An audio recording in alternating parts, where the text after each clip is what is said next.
चलो आओ अपने पास आज के इस सेशन में रिवाइज कर लें AS4 को। सर AS4 भाई contingencies and events that are occurring after the balance sheet date.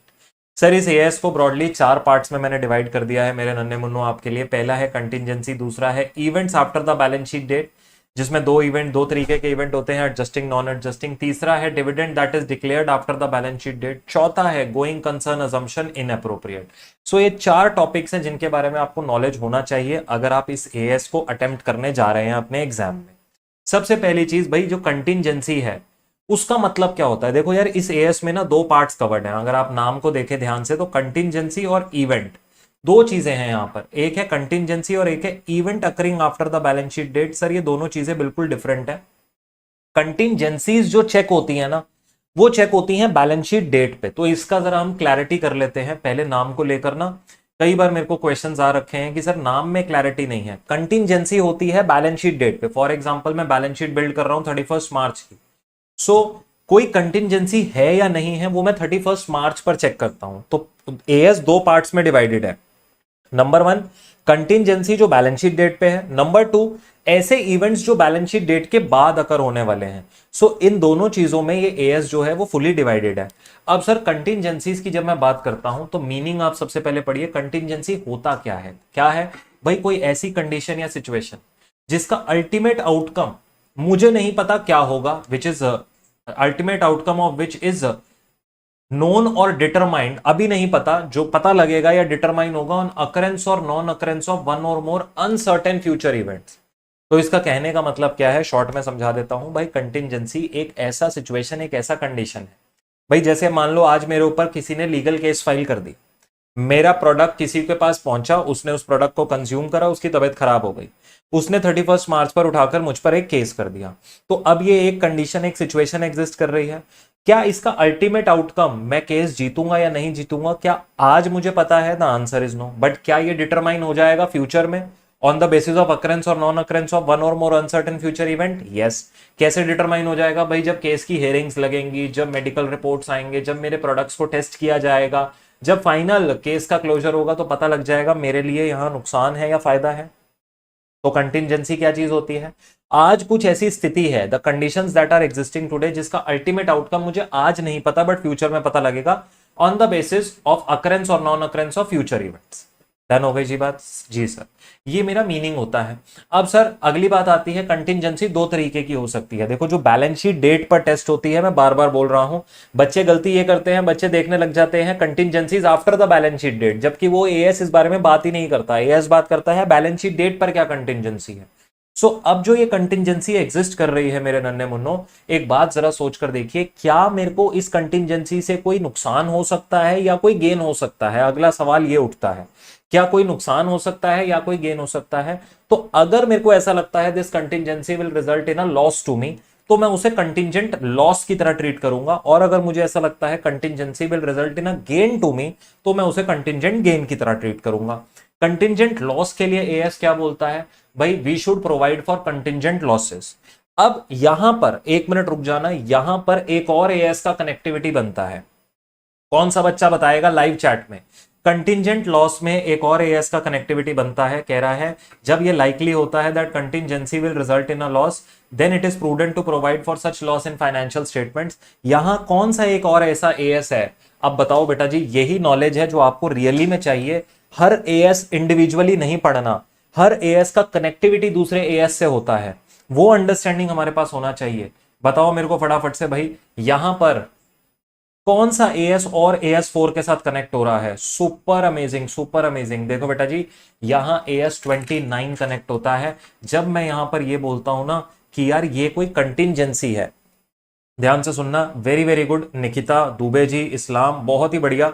जितने बच्चे, देखो यार, अगर तुम्हें आंसर आता है तो जरूर आंसर करो। उससे ये होता है कि सर मेरे दिमाग में वो चीज परमानेंट रजिस्टर हो जाती है।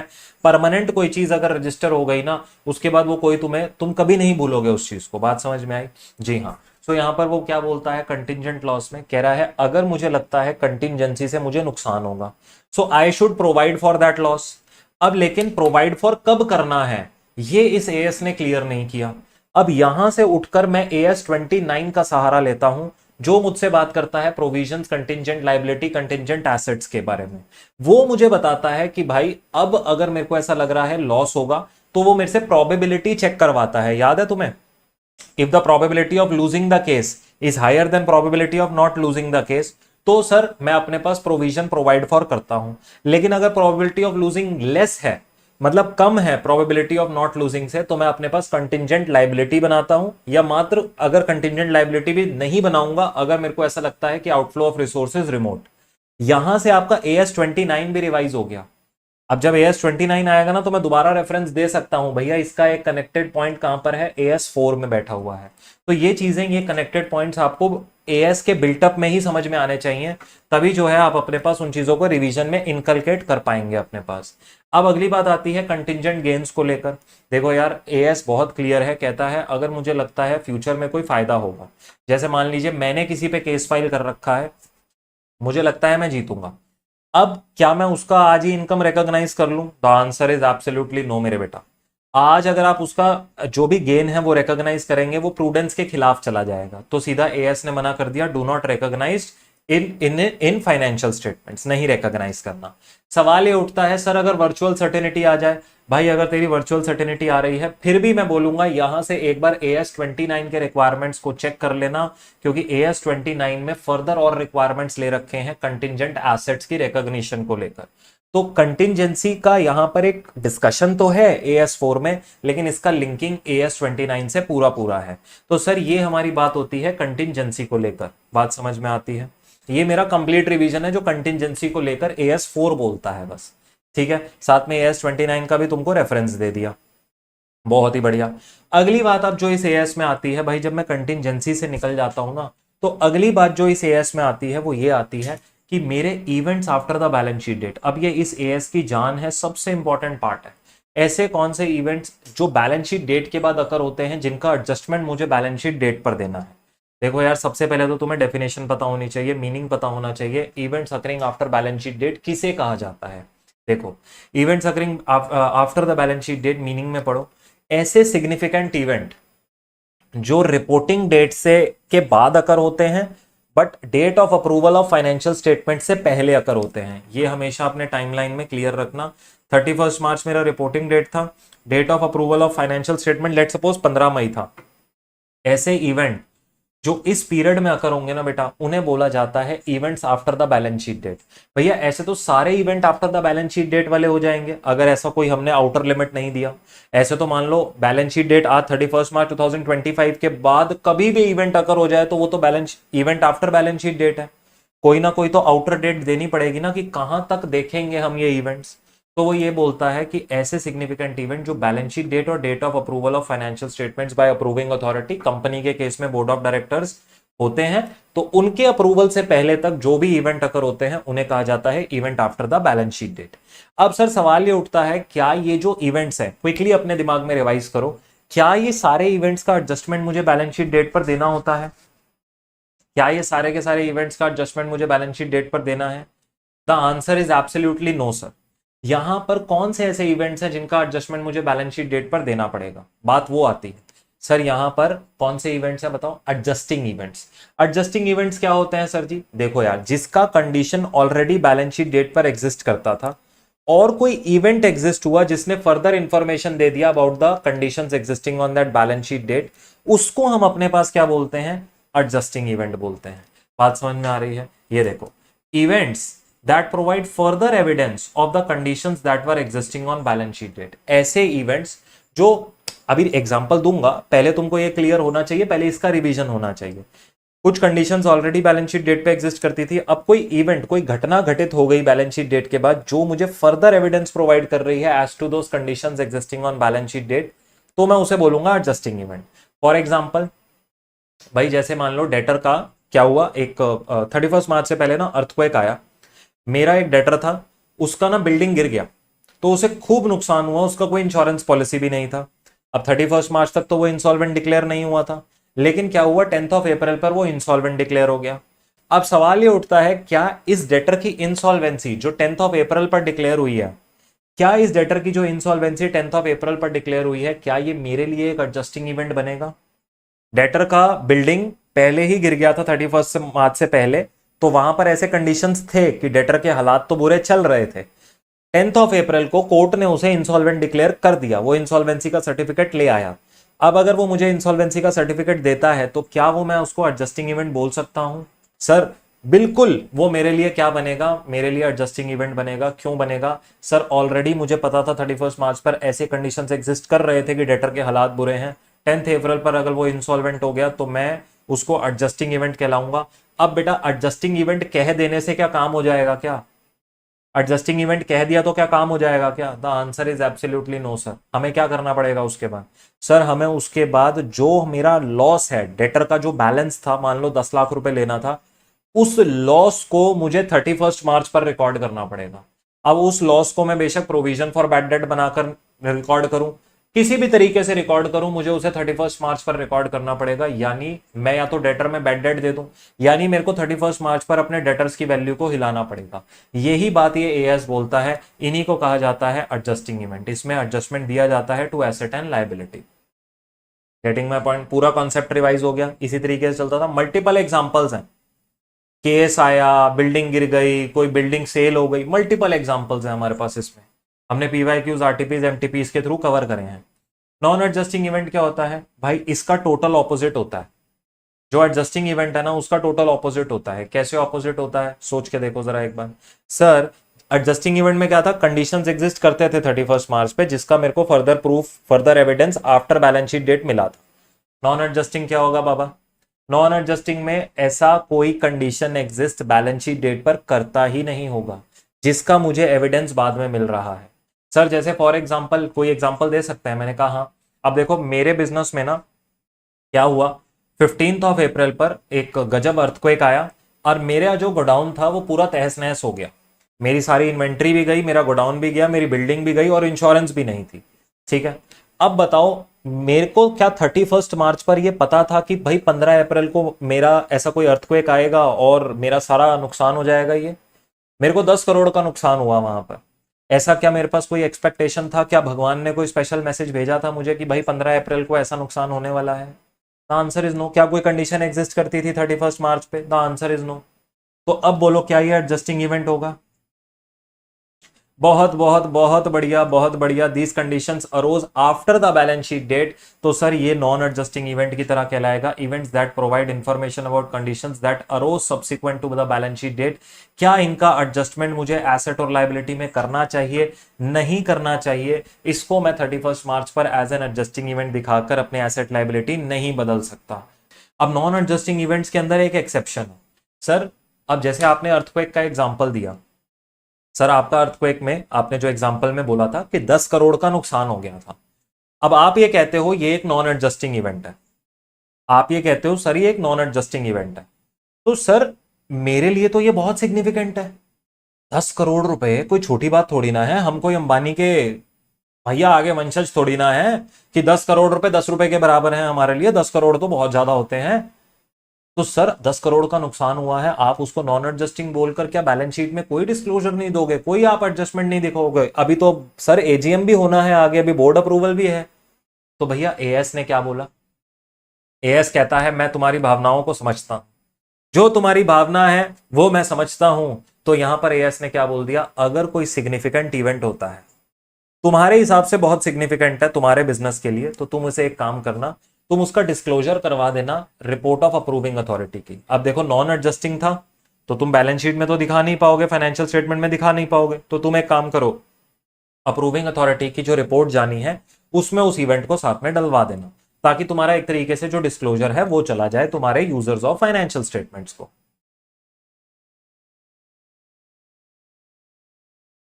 बहुत बहुत बहुत बढ़िया। गुड गुड गुड, मजा आ गया। आगे देखते हैं। सर यहां पर जो ये मेरे इवेंट्स का डिस्कशन है ना, ये जो इसका डिस्कशन है, इसका रिवीजन है, यहां पर समाप्त होता है। ब्रॉडली देखो बेटा कॉन्सेप्ट यही है। अब इसके ऊपर क्या है ना, इंस्टीट्यूट पीवाईक्यूज, आरटीपीज, एमटीपीज अगर आप उठाकर देखेंगे वो वेरिएशन लेकर आते हैं बहुत सारे, कि भाई ये केस हो गया, ऐसा हो गया, वैसा हो गया, आप बताओ ये एडजस्टिंग है नॉन एडजस्टिंग है। तो उसका प्रैक्टिस हमको मेजरली चाहिए और इसका जो वर्डिंग है वो आपको एज इज याद होना चाहिए। ये इसके लिए तो मैं आपको बोलूंगा आप इसको लर्न करिए, learn by heart, learn by heart. इसको तो आपको अपने पास याद रखना है। चलिए, क्योंकि ये सबसे ज्यादा अगर मतलब क्वेश्चन आएगा तो सबसे ज्यादा इंपॉर्टेंट पार्ट यही है। अगली बात आती है हमारी जो dividends that are declared after the balance sheet date. Sir बहुत बहुत क्या, हमेशा ही ऐसा होता है।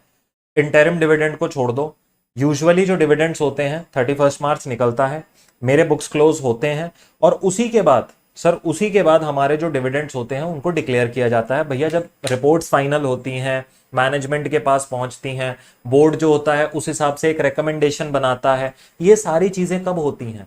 31 मार्च के बाद ही हो रही होती हैं सर। 31 मार्च से पहले कैसे हो सकती हैं? अब सर अगर यहाँ डिविडेंड डिक्लेरेशन की बात after the balance sheet date आ रही है तो क्या वो एडजस्टिंग इवेंट है या नॉन एडजस्टिंग इवेंट है?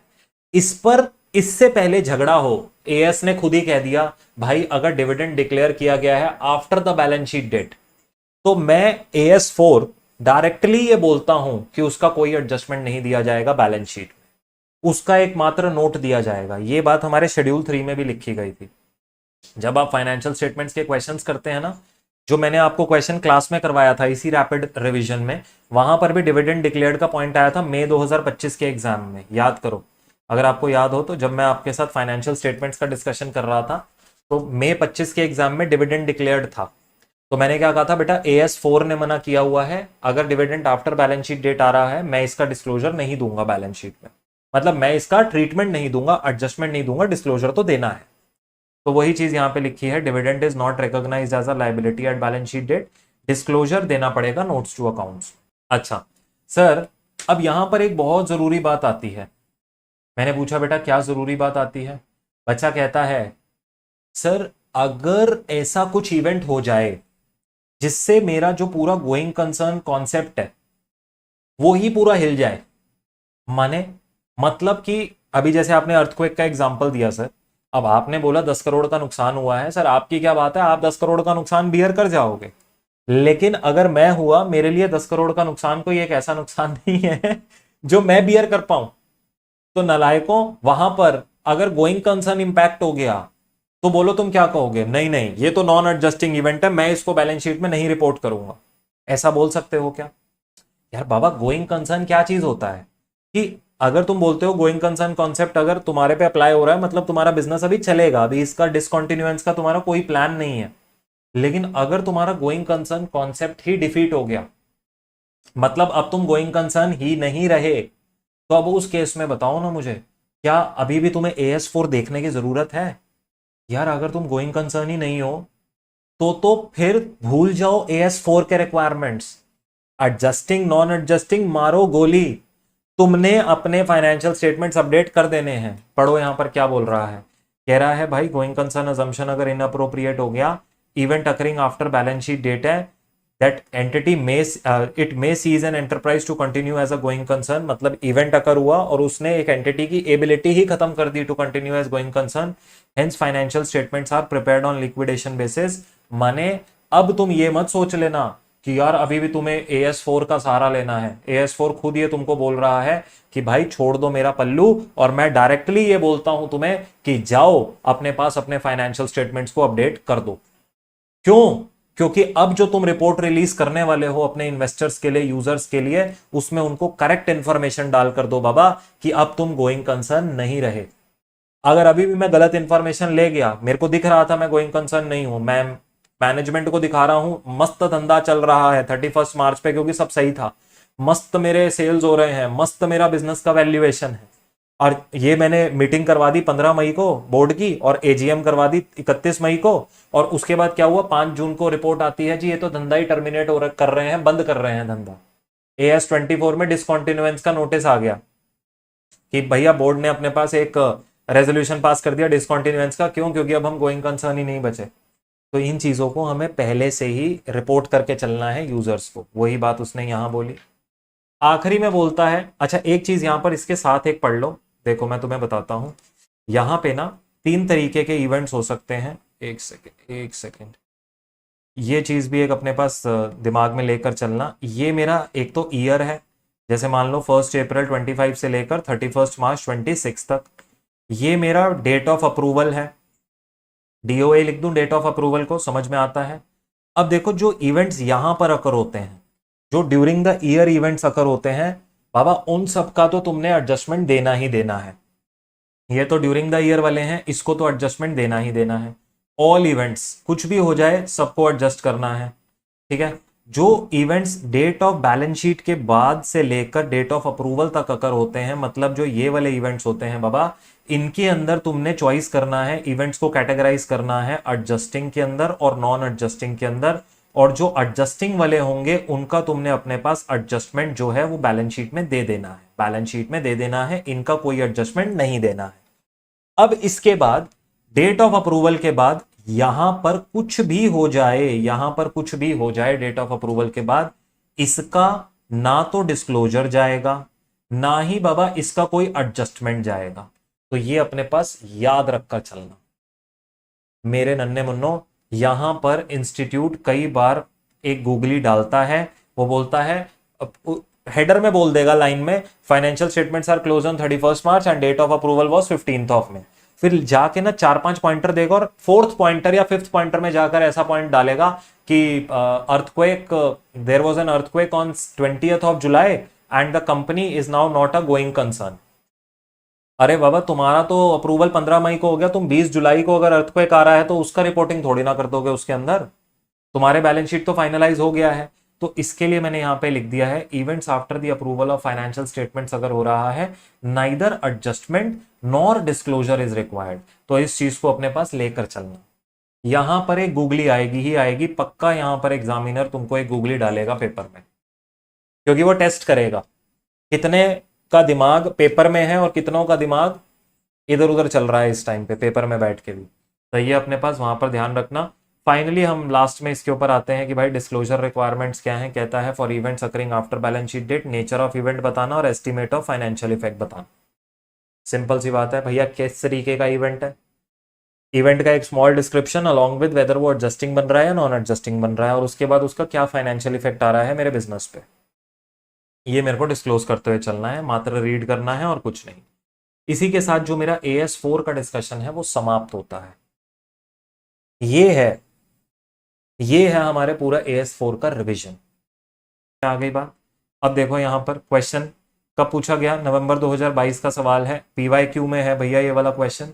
MN Limited operates its business into various segments. Its financial year ended on 31st March and financial statements were approved by approving authority on 15th of June। देखो पहली line में ही वो क्या करता है, वो पहली लाइन में ही क्लोजर का डेट और अप्रूवल का डेट दोनों डालता है। अब इसके बाद वो कहीं ना कहीं खेल सकता है, तो इन दोनों को हाईलाइट कर कर चला करो, अपने पास बॉक्स बना लो या कुछ भी कर लो जैसा तुम्हें अच्छा लगता है। कहता है 7 अप्रैल पे a fire completely destroyed a manufacturing plant of the entity. It was expected that a loss of 15 crore would be fully covered by the insurance company. ये एडजस्टिंग है या नॉन एडजस्टिंग इवेंट है? सर ये हमारे लिए नॉन एडजस्टिंग इवेंट है। क्यों भाई, क्या आपको ये पता था? भाई बता, क्या तेरे को पता था क्या 7 अप्रैल को भाई ऐसा कुछ करके फायर लगेगा तेरे मैन्युफैक्चरिंग प्लांट में और सब कुछ तबाह हो जाएगा? क्या तेरे को पता था क्या? भाई मेरे को तो नहीं पता। 31 मार्च पे खड़ा हूं तो मेरे को पता है क्या 7 अप्रैल को आग लगने वाली है? नहीं पता ना। 7 अप्रैल को लग गई, कोई कंडीशन थी 31 मार्च पे? नहीं थी ना यार। तो मेरे लिए नॉन एडजस्टिंग हुआ। सिंपल। अपने आप को इस तरीके से समझाया करो, you are your best friend, अपने आप से ऐसे ही बात करो। भाई तेरे को पता था क्या? नहीं पता था ना, तो नो बोलना नॉन एडजस्टिंग है। अगला बताओ। A claim for damages amounted to 12 crore for breach of patent had been received by the entity prior to the year end. किसी ने भैया मेरे पे केस कर दिया है 12 करोड़ का। डायरेक्टर का ओपिनियन है, backed by the legal advice, मतलब लॉयर्स का भी ओपिनियन ले लिया, that claim will ultimately prove to be baseless. Claim में कोई भैया दम नहीं है, बेकार निकलेगा बिल्कुल। But it is still estimated that it would involve a considerable expenditure on the legal fees। प्यारा केस है, बढ़िया केस है, एकदम बता दो मुझे यहां पर गलत गलत गलत। अब देखो यहां पे गलतियां पता लगेंगी, तुम्हें खुद पता लगेंगी। यहां बात ही नहीं है एडजस्टिंग और नॉन एडजस्टिंग की। किसने बोला यहां पर तुम्हें एडजस्टिंग और नॉन एडजस्टिंग बताना है? उसने तो तुझे, मतलब उसने तो आपसे यही पूछा ना कि you are required to state with reason how above items would be dealt in financial statements as per AS4। उसने तो कहा ही नहीं कि भाई मैं इवेंट के बारे में पूछ रहा हूं। ये एडजस्टिंग या नॉन एडजस्टिंग इवेंट, भाई ये तो कोई ऐसा इवेंट है क्या जो after the balance sheet date है? ये तो कह रहा है भाई क्लेम आया है प्रायर टू ईयर एंड। तुम अपने आप कैसे चले गए इवेंट वाले सेक्शन में? AS4 के दो पोर्शंस हैं, यही गलती होती है जो अपन को PYQ से क्लियर होती है। AS4 के दो पोर्शंस हैं, कंटिंजेंसी शुरू किया था, बोला था contingencies and events occurring after the balance sheet date. Contingency क्या थे जो 31 मार्च पर देखते हैं, events after the balance sheet date क्या थे जो आफ्टर बैलेंस शीट डेट देखते हैं। इसने तुम्हें 31 मार्च तक की बात बोली थी, ये कंटिंजेंसी के अंदर कवर हो रहा था टॉपिक। ओ तो ये बात है बेटे, यही तो बात है जो तुम देखने में चूक हो जाती है तुमको। अब ये कंटिंजेंसी मेरे लिए है, हाँ है, कंटिंजेंसी तो है, ठीक है, मेरे पे एक क्लेम आया है, कंटिंजेंसी तो है, एक ऐसे कंडीशन है जिसका मुझे अभी आउटकम नहीं पता बैलेंस शीट डेट पे, कंटिंजेंसी है, मैं मानता हूं। ये मेरे लिए क्या किसी लॉस में बदलेगी? मैनेजमेंट कह रही है नहीं बदलेगी। तो AS29 का सहारा लेते हुए क्या मैं कह सकता हूं कोई प्रोविजन का रिक्वायरमेंट नहीं है? बिल्कुल कह सकता हूं, क्योंकि मैनेजमेंट कह रहा है मैंने लीगल ओपिनियन ले लिया है, कुछ नहीं आने वाला। तो मैं यहां पर ये लिखूंगा भैया मेरा as per AS4 this is a contingency which has occurred before the balance sheet date but no provision is to be made और it is required as per AS29। आप देख लीजिए बेटा, इंस्टीट्यूट के आंसर में भी इंस्टीट्यूट साथ में रेफरेंस देते हैं, ये देखो। कहता है 12 crore should not be provided in the accounts but should be disclose by means of a contingent liability with full details as per AS29। उन्होंने भी AS29 का रेफरेंस दिया। पहली चीज उन्होंने क्या बोली? प्रोविजन का रिक्वायरमेंट नहीं है। दूसरी चीज बोली हाँ AS29 का सहारा लेते हुए तुम कंटिंजेंट लायबिलिटी बना सकते हो बट प्रोविजन बनाने की जरूरत नहीं है। समझ गए? AS4 AS29 hand in hand चलता है। हाँ सर। अगली बात सर, यहां पर एक लीगल फीस के बारे में भी लिखा गया था, जो वो कह रहा है वो तो पक्का पक्का खर्चा आएगा ही आएगा, it would involve a considerable expenditure on legal fees. तो बाबा सिंपल सी बात है, प्रोविजन बनेगा, किसका बनेगा? लीगल फीस का बनेगा, सिंपल। अपने पास चीजों को एकदम स्ट्रेट रखेंगे। Very very good, very very good. तो ये चीज बोल कर आना कि प्रोविजन बनाओ लीगल फीस का। अगला पॉइंट भी मेरे को अच्छा लगता है, major property was sold, it was included in balance sheet at 37,50,000 for which contract has been exchanged on 15th of March। Contracts हमने आपस में एक्सचेंज कर लिए। भाई देखो यार, दो कॉपीज ऑफ कॉन्ट्रैक्ट बने। मान लो मैंने कॉन्ट्रैक्ट किया दुबे जी के साथ, दुबे जी आए कहते हैं विपुल सर ये जो आई विजन की बिल्डिंग है मेरे को बेच दो। मैंने कहा डन। 15 मार्च को हमने दो कॉपीज ऑफ कॉन्ट्रैक्ट बनाए, आपस में एक्सचेंज कर लिए। मैंने साइन करा, एक कॉपी उनके पास है, उन्होंने साइन किया, एक कॉपी मेरे पास है। Sale was completed on 15th of May 2022 at a price of 39,75,000। अब ये देखो भैया, यहां पर ये देख लेना अप्रूवल कब आया है। यहां खेलेगा एग्जामिनर, कहा था पहली लाइन में लिखा होगा डेट ऑफ अप्रूवल, आखिरी पॉइंटर में जाकर मारेगा तुम्हें कि भाई आखिरी पॉइंटर में कहीं ना कहीं छुपाकर ऐसा ऐसा बीच में हिट मारेगा ना वो कि तुम्हारे पास कोई ऐसी डेट डाल देगा बाद की। अब यहां पर क्या है देखो, अप्रूवल 15 जून को हुआ है, भाई 15 मई को सेल कंप्लीट हो गई, तो पहले ही कंप्लीट हो गई, तो भाई यहां रिस्क नहीं है। अब सवाल ये उठता है क्या ये एडजस्टिंग इवेंट है या नॉन एडजस्टिंग है? वेरी वेरी गुड, बच्चों ने पहले ही बता दिया है, बहुत ही बढ़िया सर, ये एडजस्टिंग इवेंट है। Very good. क्यों है? क्योंकि सर ऑलरेडी कंडीशंस एग्जिस्ट करते थे, कॉन्ट्रैक्ट एक्सचेंज हो चुका था, ऑलरेडी चीजें फाइनलाइज हो चुकी थी, कॉन्ट्रैक्ट बन गया बाबा, चीजें फाइनलाइज हो गई हैं, कॉन्ट्रैक्ट बन गया, चीजें फाइनलाइज हो गई हैं।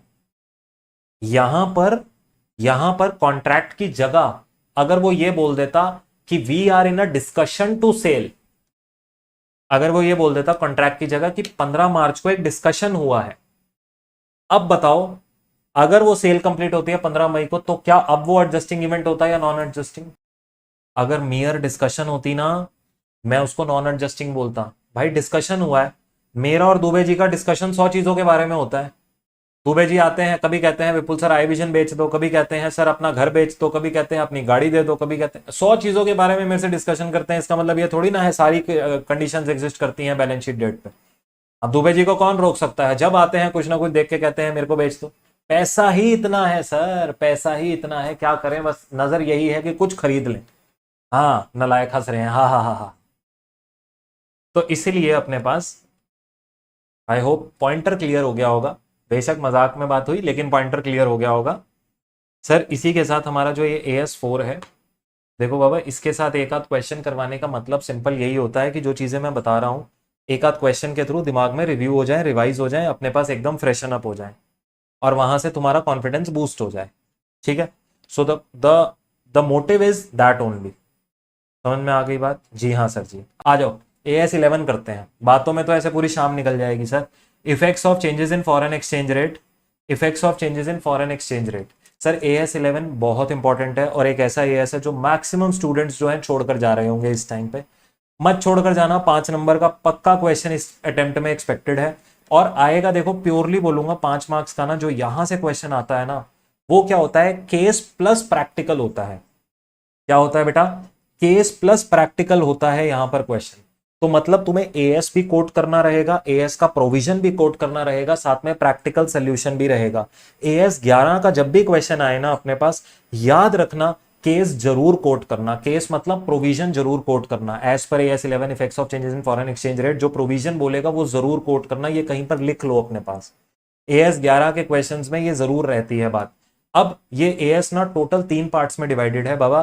पहला पार्ट आता है accounting for transactions in foreign currency, foreign currency के ट्रांजेक्शंस की बात करता है। दूसरा आता है फॉरेन ऑपरेशंस के बारे में। तीसरा आता है forward contracts, forward exchange contracts के बारे में। तीनों के बारे में समझेंगे। कंप्लीट रिवीजन देता हूं तीनों के कॉन्सेप्ट्स को लेकर।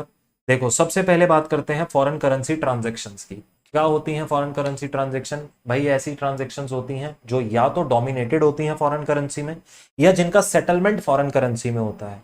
भाई मैंने अपने पास जॉन ने मान लेते हैं विपुल ढल ने इंडिया में बैठकर US में बैठे हुए जॉन से कुछ मटेरियल खरीदा। मैंने खरीदा $1 लाख का। वो करेंसी क्या है मेरे पास इस ट्रांजैक्शन में? डॉलर्स। तो मैं यहां पर क्या बोलूंगा उस चीज को? Foreign currency transaction. मेरा जो ये करेंसी है और अल्टीमेटली इसका सेटलमेंट भी किस में होना है? डॉलर्स में ही होना है। जॉन मुझसे रुपए में पैसे नहीं लेगा। जॉन मुझे कहेगा विपुल सर $1 लाख मुझे भेजिए मेरे बैंक अकाउंट में।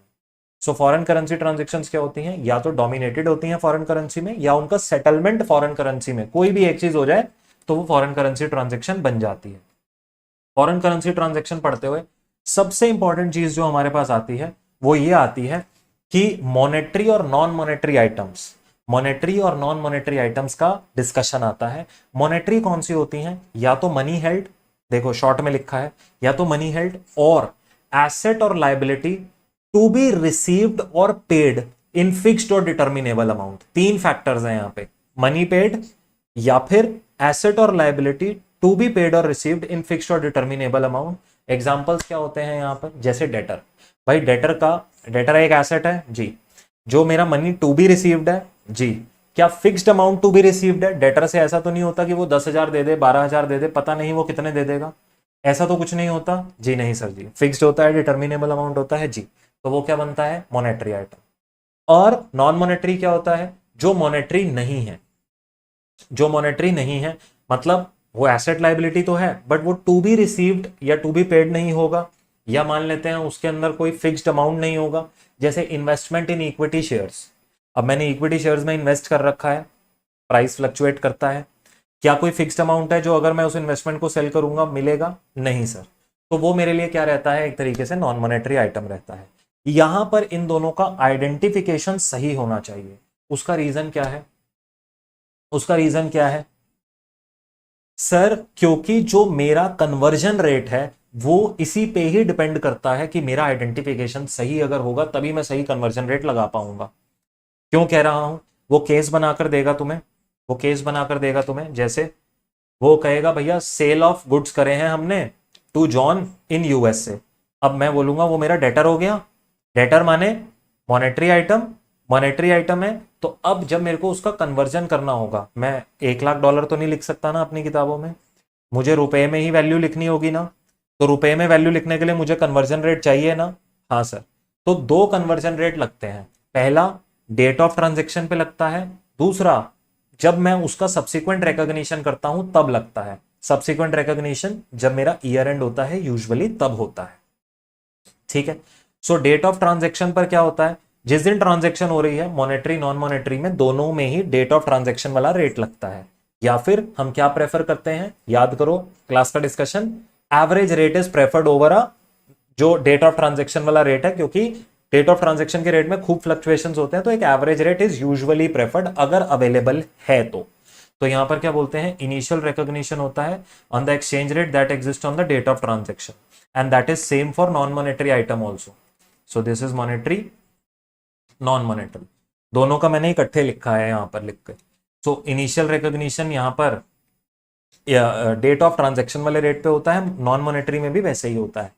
सब्सिक्वेंट रिकॉग्निशन में फर्क आ जाता है। जो मेरे मॉनेटरी आइटम्स होते हैं, जो मेरे मॉनेटरी आइटम्स होते हैं साहब, उसका कौन सा क्लोजिंग रेट उसका कौन सा सब्सिक्वेंट रिकॉग्निशन का रेट होता है, वो होता है क्लोजिंग रेट, मतलब rate that exist on the date of closing. So यहां पर हम सब्सिक्वेंट रिकॉग्निशन में यानी कि बैलेंस शीट डेट पे क्लोजिंग रेट यूज करते हैं, मतलब जो एक्सचेंज रेट हमारे 31 मार्च या 31 दिसंबर पे एग्जिस्ट कर रहा है, जिस दिन भी बुक्स क्लोज हो रही हैं। नॉन मॉनेटरी के लिए क्या होता है, उनके लिए यहां पर कोई भी डिफरेंस नहीं आता, वो जिस रेट पर रिकॉर्डेड है वो उसी रेट पर कैरी होते हैं। जैसे for example fixed assets, fixed assets non monetary item है सर, वो रिकॉर्ड हो गए, मान लो मैंने 1 जुलाई 2025 को खरीदे, 31 दिसंबर आया, 31 दिसंबर पर वो क्लोजिंग रेट पर नहीं लाए जाएंगे फिक्स्ड एसेट्स, वो उसी हिस्टोरिकल रेट पर कैरी होते रहेंगे जिस पर उसको रिकॉर्ड किया गया था। अगर इन फिक्स्ड एसेट्स का, याद करो, अगर इन फिक्स्ड एसेट्स का फेयर वैल्यूएशन हुआ तो फिर date that exist on the rate that exist on the date of fair valuation वो लेना है हमने। सो एक इस पर कैरी होते हैं, दोनों मैंने यहां पे शॉर्ट में लिख दिया है, हिस्टोरिकल कॉस्ट पर at a rate on the date of transaction, और फेयर वैल्यू अगर हो गया ये asset, so rate on the date of fair valuation वाला। सो कॉन्सेप्ट आई होप आपको यहां से पूरा रिवाइज आ रहा होगा।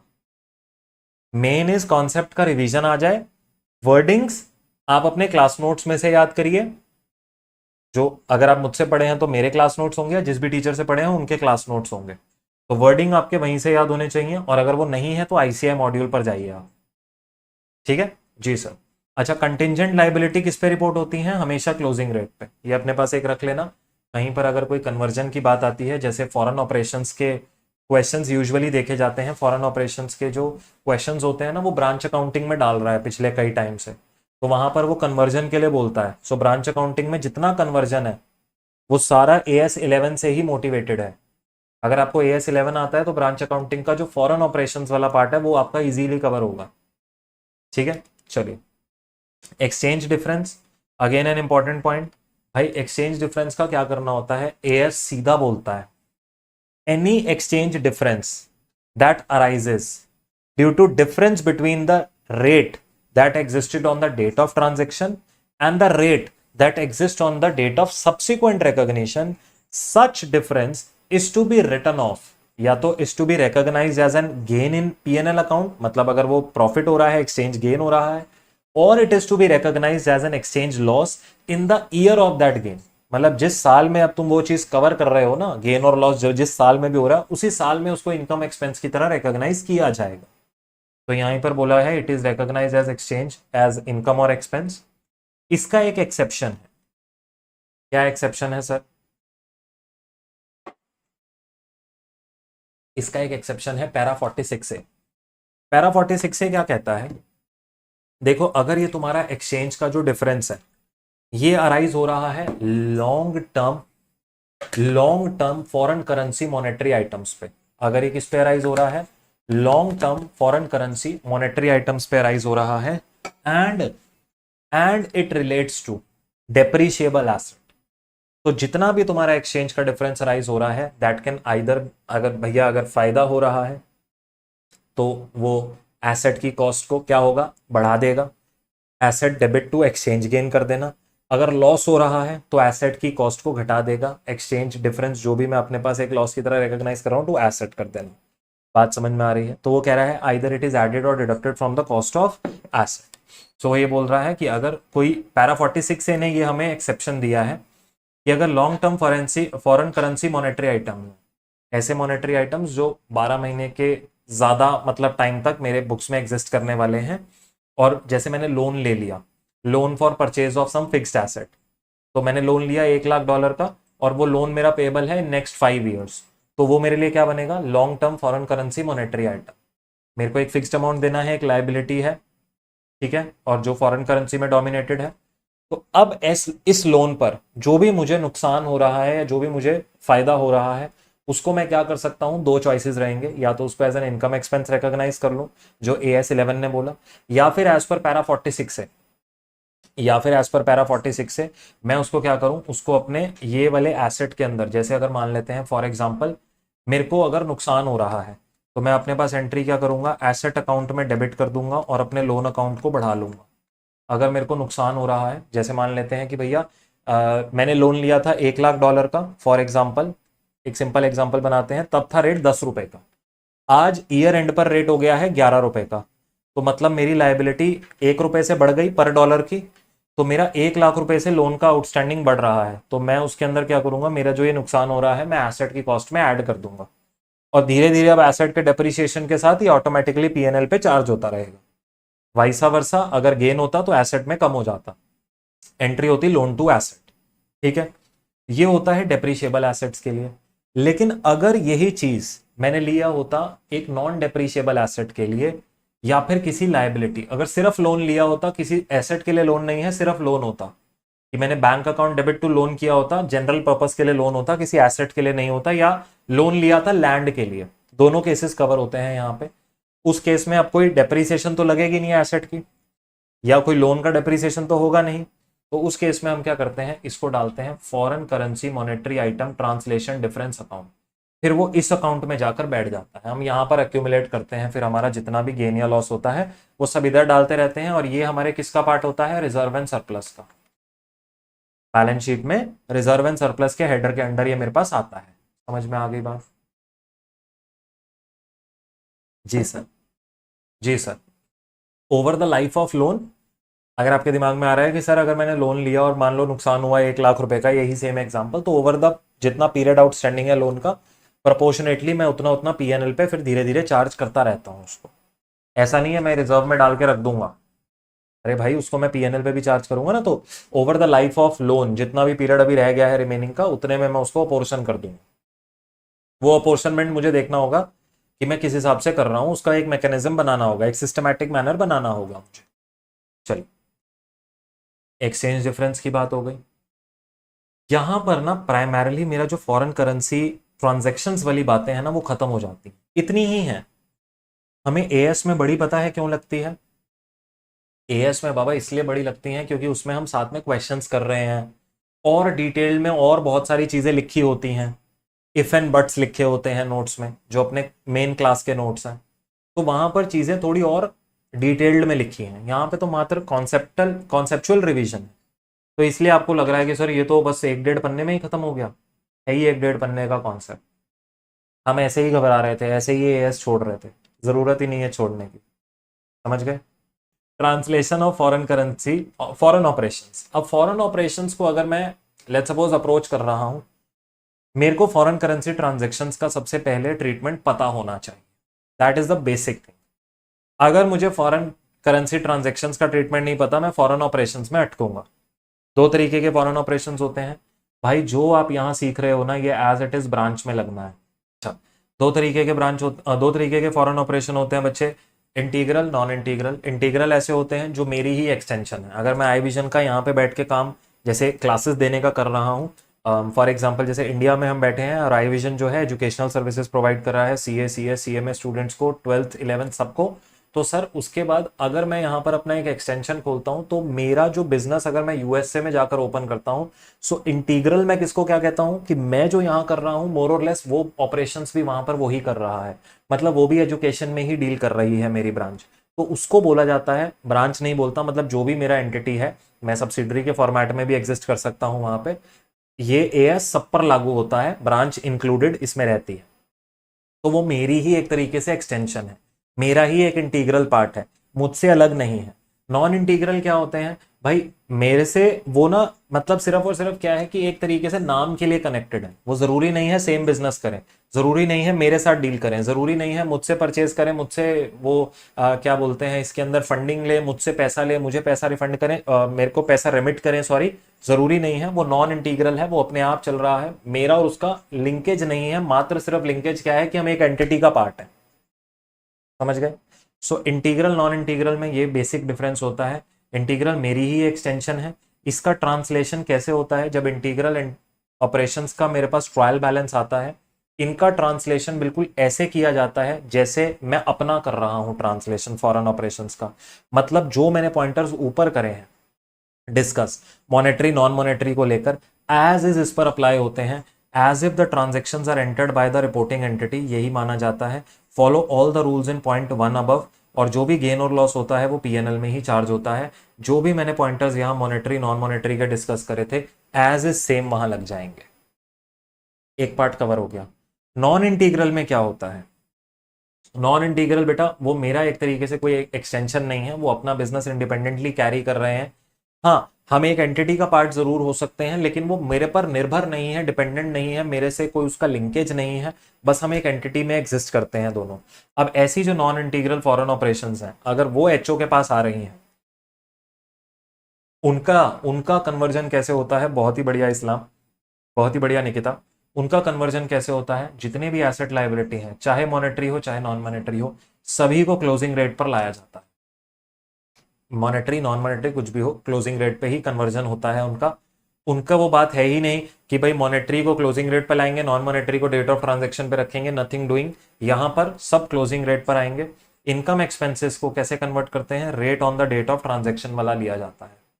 जो रेट एग्जिस्ट कर रहा है डेट ऑफ ट्रांजेक्शन पे, इनकम एक्सपेंसेस के लिए सबके लिए हमेशा सेम ही रहता है, उसमें कभी वो चेंज नहीं है। तो अगर ट्रायल बैलेंस कन्वर्ट करना आए ना, ट्रायल बैलेंस कन्वर्ट करना है तो इनकम एक्सपेंसेस को एवरेज रेट पर लेना।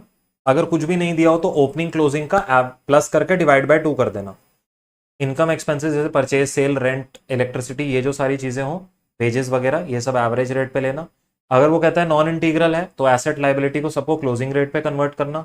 वो कहता है इंटीग्रल है तो बाबा मॉनेटरी को ही क्लोजिंग रेट पर लेना, नॉन मॉनेटरी आइटम्स को डेट ऑफ ट्रांजेक्शन वाला रेट वो दे देगा तुम्हें। इतना सिंप्लीफाई कर दिया। अब अगर तुम मेरे साथ कनेक्टेड थे तो मैं ये मान रहा हूं कि भाई दिमाग में बिल्कुल क्लियर हो गया होगा अभी तक। ठीक है? जो भी भाई फॉरेन फॉरेक्स का गेन और लॉस होगा वो कहां ट्रांसफर हो जाएगा? Foreign currency translation reserve. जो भी यहां पर अब मेरा नॉन इंटीग्रल ऑपरेशन का फॉरेक्स का गेन और लॉस आएगा वो फॉरेन करेंसी ट्रांसलेशन रिजर्व में डालूंगा, अगेन रिजर्व सरप्लस का पार्ट रहेगा। ठीक है?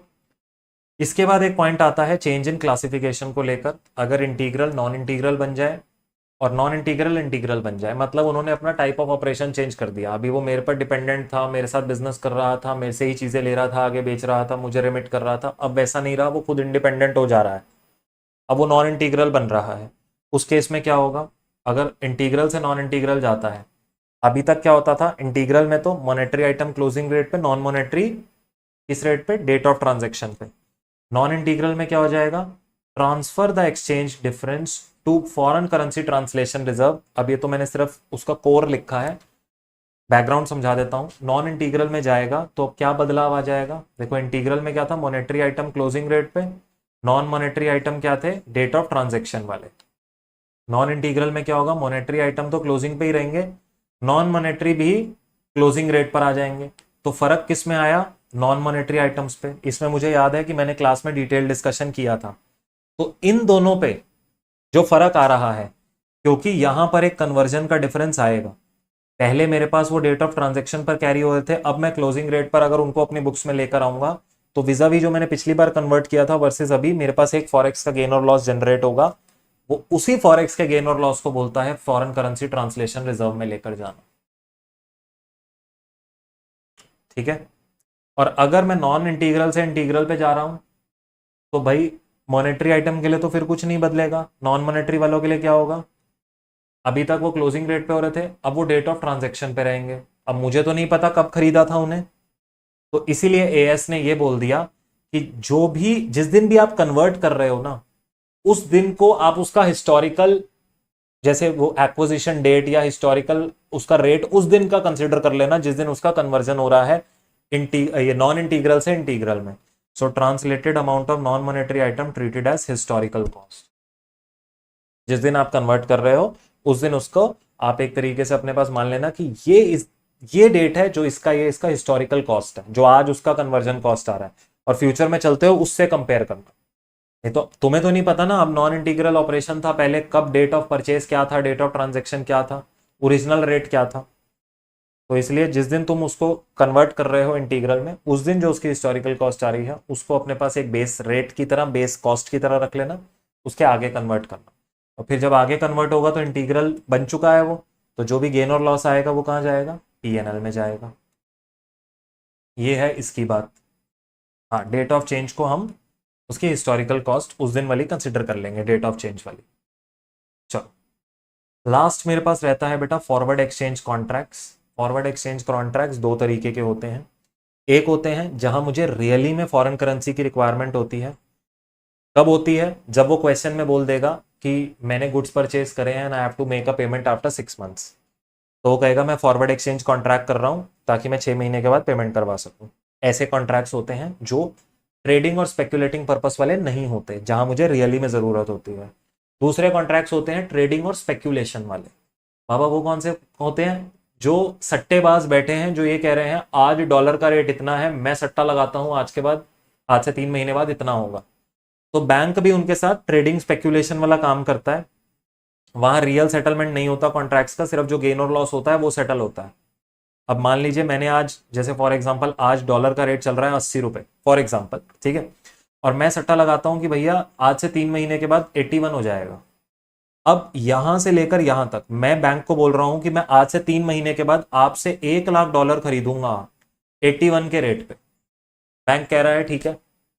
अब सुनो, अब इस दिन अगर रेट, अब मान लो मैंने कहा मैं 81 का खरीदूंगा और इस दिन अगर एक्चुअल रेट हो गया 75, तो किसको फायदा हुआ, बैंक को फायदा होगा ना। बैकग्राउंड इसलिए दे रहा हूं भाई क्योंकि अगर किसी को नहीं पता होगा तो शायद थोड़ा सा यहां से समझ में आ जाए, इसलिए ठीक है। सो बैंक को फायदा हुआ, बैंक खरीदेगा 75 पे और मुझे बेचेगा 81 पे, मेरा नुकसान होगा यहां पे। और यहां पर अगर मान लो इस दिन रेट हो गया 85, बैंक ने मेरे साथ कॉन्ट्रैक्ट किया था मुझे 81 का बेचेगा, तो मुझे मुझे फायदा हो जाएगा कितने रुपए का, 4 रुपए का। मैं यहाँ पे बैंक से खरीदूंगा 81 का, मार्केट में बेचूंगा 85 का। ये होते हैं सट्टेबाज जो ट्रेडिंग स्पेक्यूलेशन पर्पसेस के लिए खरीदते हैं। यहाँ पे नेट सेटलमेंट बेसिस पे काम चलता है, ठीक है जी, हाँ सर जी। सो ये इसका बैकग्राउंड था। अगर ये it is not intended for trading purpose, if this forward contracts are not intended for trading purposes, फिर तो जो भी प्रीमियम या डिस्काउंट रहता है at the inception of contract, जब मैंने कॉन्ट्रैक्ट एंटर किया, that is amortised over the life of contract. Please guys star mark कर लीजिए इसको, लाइफ ऑफ कॉन्ट्रैक्ट। मैंने आज कॉन्ट्रैक्ट किया, मान लीजिए $8 का रेट है 80 का, मैंने कॉन्ट्रैक्ट किया कि आप मुझे 4 महीने के बाद 81 का बेचेंगे, $1 लाख। तो मेरे लिए कितना नुकसान हुआ, 1 रुपए का नुकसान हुआ।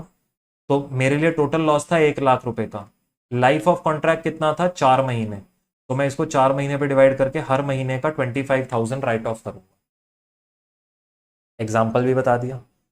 अगर यही ट्रेडिंग स्पेक्यूलेशन पर्पस वाले होते, सट्टेबाज होते, फिर वहां पर ऐसा कुछ नहीं होता। उन्होंने कॉन्ट्रैक्ट एंटर कर लिया, अब वो मार्क टू मार्केट करते हैं। उसका मतलब क्या है, हर मतलब जैसे ईयर एंड अगर बीच में आ गया तो ईयर एंड पर वो अपने पास क्या करेंगे, उस दिन का जो भी कॉन्ट्रैक्ट का मूवमेंट है वो अपने बुक्स में रिकॉर्ड करेंगे, जो भी गेन या लॉस हो, whatever it is. So premium and discount at inception is ignored, contract is mark to market at each balance sheet date and on the settlement date.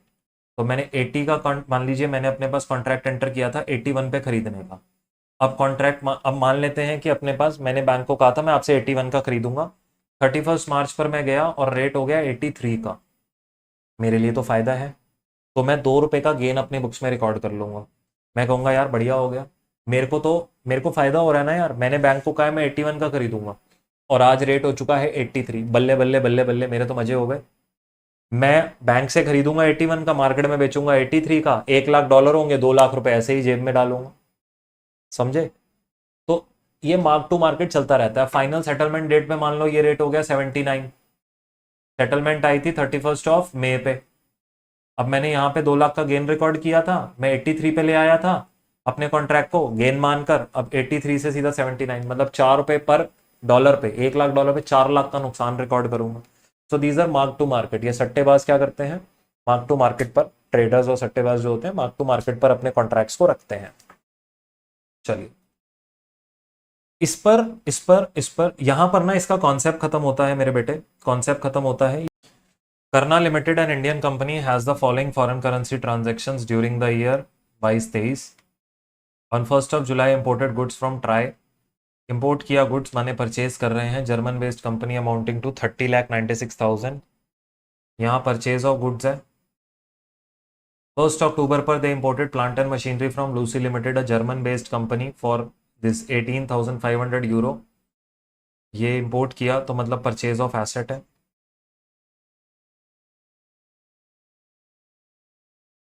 The amount was paid on the date of import itself, ignore depreciation, ठीक है।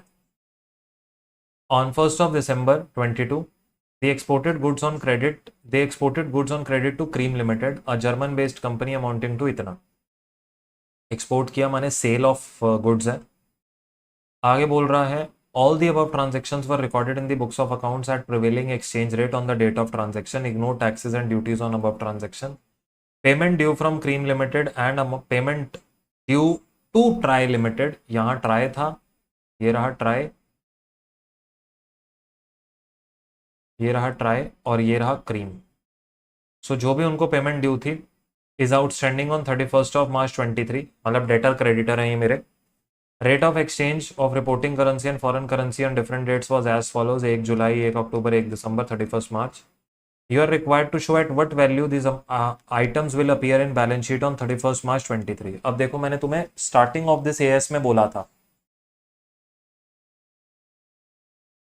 Starting of this as तक, इस as में मैंने तुम्हें ये चीज बोल दी थी कि जब भी एएस 11 का क्वेश्चन आएगा वो तुमसे पूछेगा at what amount items will appear in the balance sheet. अगर तुम डायरेक्ट आइटम्स लिख कर आओगे नंबर कटेंगे तुम्हारे, ये इस चीज का प्रूफ है।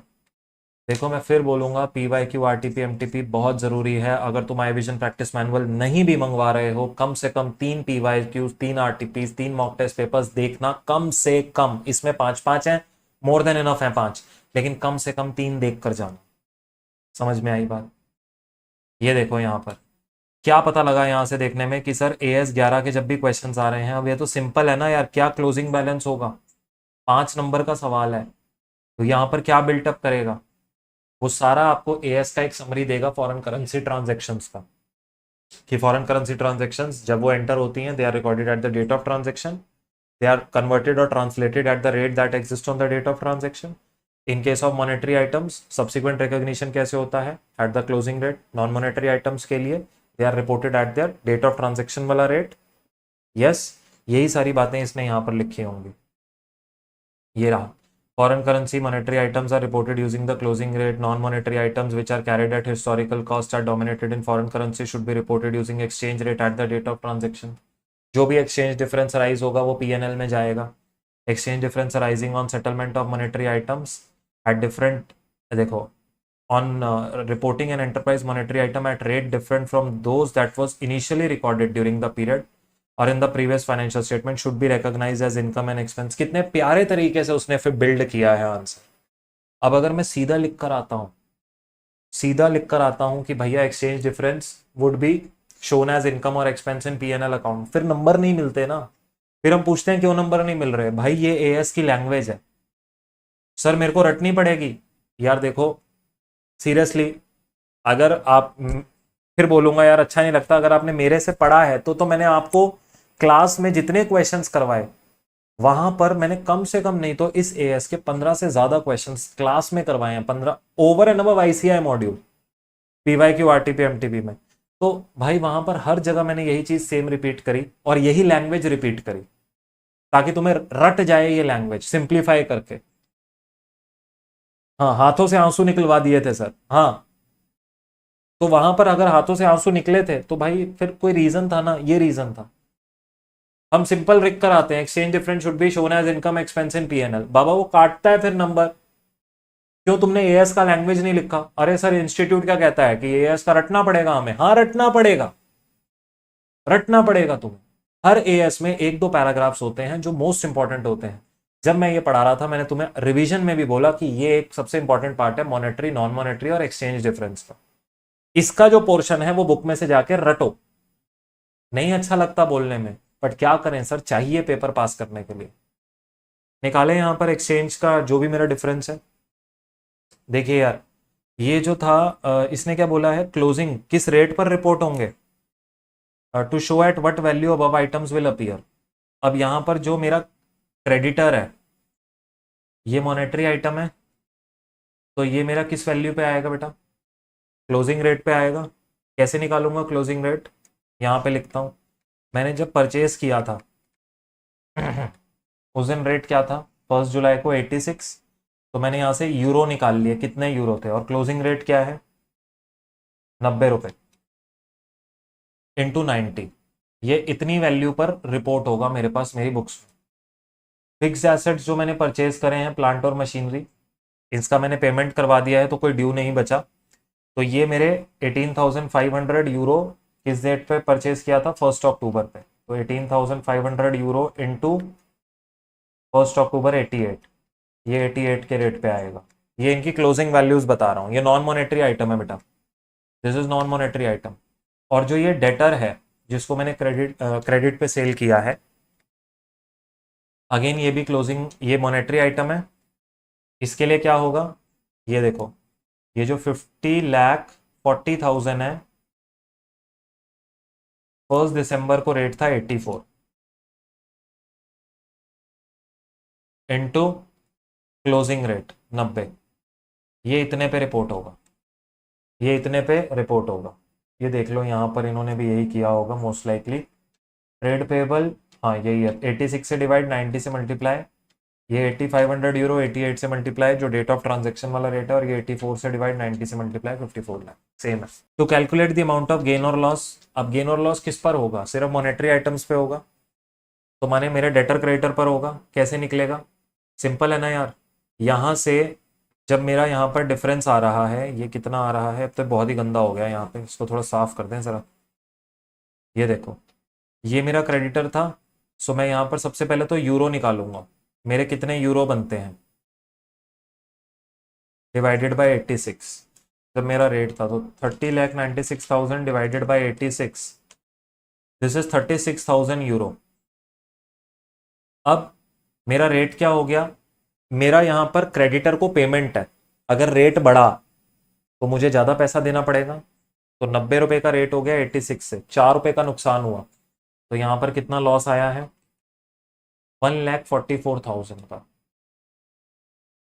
1,44,000 का।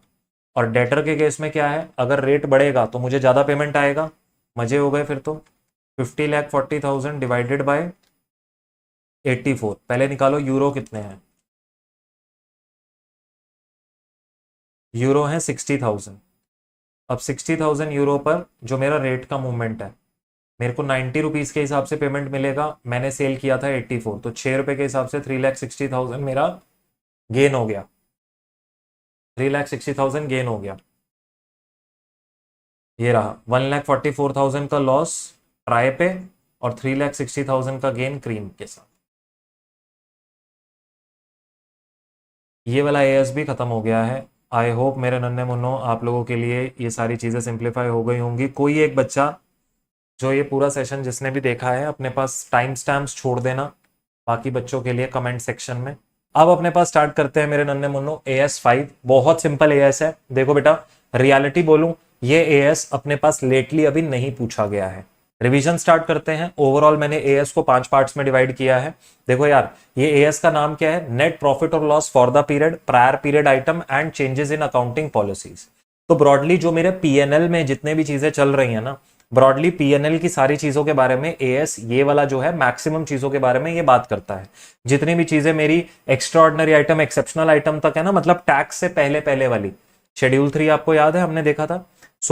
मेरा पीबीटी आया था, पीबीटी के बाद टैक्स आया था, टैक्स के बाद पैट आता है। पीबीटी मतलब टैक्स से पहले पहले वाली जितनी चीजें हैं जहां पे एक्स्ट्राऑर्डिनरी आइटम, एक्सेप्शनल आइटम सब कवर होता है, वो सारा ये एएस बताता है कैसे कैसे कवर होगा। अब ये पांचों आइटम के बारे में पढ़ना है। सबसे पहले ये समझ लो यहां पर जो ये एक्सेप्शनल आइटम वर्ड लिखा हुआ है ना, ये एक चीज अपने पास याद रखना, एग्जाम में एक्सेप्शनल आइटम जैसा कोई भी वर्ड मत यूज करना। इंस्टीट्यूट ने भी स्पेसिफिक गाइडलाइन दिया हुआ है इसको लेकर। इंस्टीट्यूट ने कहा है there is no such word used as exceptional item in schedule 3। ऐसा कोई आइटम नहीं होता है एक्सेप्शनल जैसा। ये ऑर्डिनरी आइटम्स ही होते हैं, आज मैं आपको बताऊंगा, बस एक्सेप्शनल नेचर के होते हैं। तो मैंने भी यहां पर एक नोट डाल के आपके लिए छोड़ दिया है, no such term as exceptional item used only for understanding purposes. तो अगर किसी क्वेश्चन में, आज मैं क्वेश्चन भी आपको करवाऊंगा, एक्सेप्शनल आइटम आ रही होगी, मैं उसे डायरेक्टली एक्सेप्शनल नहीं बोलूंगा, मैं उसे क्या बोलूंगा, ordinary item. Ordinary item requires a specific disclosure, however it requires a specific disclosure. तो ये चीज अपने पास एक स्टार मार्क कर रखना, मैंने अपने रेगुलर बैच में बोल रखी है, शायद आप लोगों को वहां से लिंक हो रहा होगा, आपने सर बता रखा है। चलिए सबसे पहले स्टार्ट करते हैं मेरी ऑर्डिनरी एक्टिविटीज के बारे में।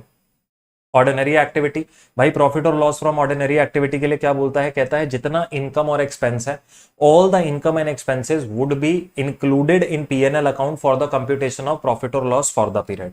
तो ये एक बेसिक सी बात है, जितने भी मेरे इनकम एक्सपेंस होंगे वो कैसे आ जाते हैं पीएनएल में, AS5 बोलता है जितने इनकम एक्सपेंसेस होंगे वो सारे पीएनएल में जाएंगे for the purpose of computation of profit और loss for the period.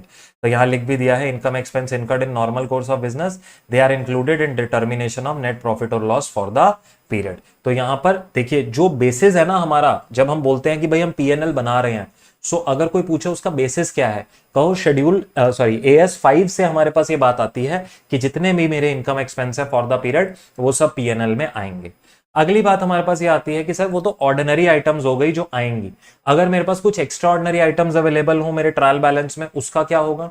Extra ordinary item पहले पढ़ो होता क्या है, ऐसे items that are completely different from ordinary items, जो बिल्कुल डिस्टिंक्ट हैं, डिफरेंट हैं from ordinary items, and that are not expected to recur so frequently और रेगुलरली। जैसे सर एक एग्जांपल दे सकते हैं आप, बिल्कुल अर्थक्वेक आया, अर्थक्वेक आया और मान लेते हैं कि सर मेरा जो बिल्डिंग था वो गिर गया, जिसमें मेरा सारा सामान भी था, इन्वेंट्री वगैरह सब थी, वो सब तहस नहस हो गई। अर्थक्वेक की वजह से मुझे नुकसान आया है 10 करोड़ रुपए का। ये मेरे लिए क्या होगा सर, क्या अर्थक्वेक हर दिन आता है, हर हफ्ते आता है, हर महीने आता है, हर 2 महीने में, 6 महीने में, साल में आता है क्या, नहीं सर। क्या ये एक ऐसा आइटम है that is not expected to recur frequently, yes sir. अब अर्थक्वेक का आना क्या मेरे लिए अदर देन ऑर्डिनरी आइटम है, हाँ सर। दोनों कंडीशन फॉलो हो गई मेरे पास, यहां पर दोनों कंडीशन पूरी होती हैं तो वो एक एक्स्ट्रा ऑर्डिनरी आइटम बनता है। लॉस ड्यू टू अर्थक्वेक अगर मैं बोलता हूं, लॉस ड्यू टू अर्थक्वेक अगर मैं बोलता हूं तो वो मेरे लिए क्या बनता है मेरे बच्चे, एक एक्स्ट्रा ऑर्डिनरी आइटम बनता है। और वो जो नुकसान मेरे पास आ रहा है, अब मुझे उसे करना क्या होगा, उसका ट्रीटमेंट क्या होगा, तो AS5 क्या बोलता है, this should be disclose separately in statement of PNL. अब अगर तुम जाकर अपने माइंड को शेड्यूल 3 की तरफ लेकर जाओ तो तुम्हें एक बार आंखें बंद करके इमेजिनेशन करो, ऐसा याद आता है कि पहले इनकम आते हैं, फिर एक्सपेंस आते हैं, फिर आपका आता है प्रॉफिट बिफोर टैक्स, फिर आपके पास एक्स्ट्रा ऑर्डिनरी आइटम्स एडजस्ट हो रही होती हैं आफ्टर प्रॉफिट बिफोर टैक्स। मतलब जो नॉर्मल कोर्स के इनकम एक्सपेंस एडजस्ट हो गए, उसके बाद अलग से मैं एक्स्ट्रा ऑर्डिनरी आइटम्स को दिखाता था। क्या आप लोगों को वहां से रिमेंबरेंस आ रहा है।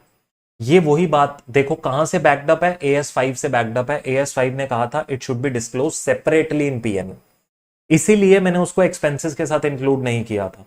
तो हर चीज के पीछे एक लॉजिक है, कोई भी चीज पीएनएल में कहां आ रही है, बैलेंस शीट में कहां आ रही है, क्यों ऐसे लिखी जा रही है, क्या रिक्वायरमेंट है, कुछ ना कुछ एएस ने बोल रखा है जिस वजह से वैसा मेरे पास क्या बन रहा है, बैलेंस शीट वैसा बन रहा है। जब मैं सीए फाइनल में जाऊंगा, सीए फाइनल का जब बैलेंस शीट पढ़ूंगा इंड एएस के हिसाब से, तो जो बैलेंस शीट वहां बन रही है, पीएनएल बन रहा है, वो मेरे पास इंड एएस से गवर्न हो रहा होगा, तभी मैंने अपने पास वहां पर उन चीजों को वैसे लिखा है। Getting my point? जी हाँ सर जी। तो extraordinary item they are all disclose separately. Extraordinary क्या होता है वो भी बता दिया एग्जांपल के साथ। उसके बाद ऐसे आइटम्स आते हैं जिनको हम बोलते हैं prior period items. Sir prior period items क्या होते हैं? बहुत ही सिंपल है दोस्त, बहुत ही सिंपल है अपने पास। ऐसे आइटम्स ऑफ इनकम और एक्सपेंस जो करंट पीरियड में अराइज हो रहे हैं ड्यू टू सर्टेन एरर्स और omissions that are committed in the previous period.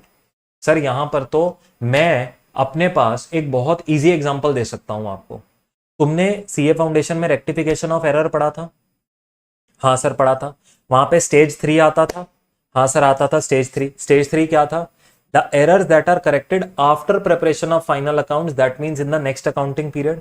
वो जो सारे एरर्स तुम बात करते थे ना वहां पे, वो ही सारे प्रायर पीरियड आइटम कहलाते हैं नेक्स्ट पीरियड में। अगर तुम फाउंडेशन की बुक खोल के देखो ना, वहां पे ये बात लिखी हुई थी, या अगर आप मेरे रेगुलर बैच में फाउंडेशन स्टूडेंट थे तो मैंने अपने नोट्स में भी लिखवाई थी कि दीज जब ये नेक्स्ट ईयर में जाते हैं तो इनका ट्रीटमेंट प्रायर पीरियड आइटम की तरह होता है। अब प्रायर पीरियड आइटम्स क्या, फॉर एग्जाम्पल जैसे मेरे रेंट की एंट्री थी, फॉर एग्जाम्पल रेंट की एंट्री थी, मेरे को रेंट मेरा ड्यू था, मैंने लास्ट पीरियड में रिकॉर्ड ही नहीं किया। मेरा rent account to rent payable की एंट्री होनी थी, मैंने लास्ट पीरियड में रिकॉर्ड ही नहीं करी।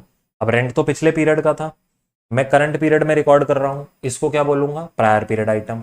दूसरा example, purchases under casted in the previous period, मैंने परचेज अकाउंट का अंडर कास्टिंग किया था प्रीवियस पीरियड का, करंट ईयर में उसको रिकॉर्ड कर रहा हूं, क्या बोलूंगा, prior period item.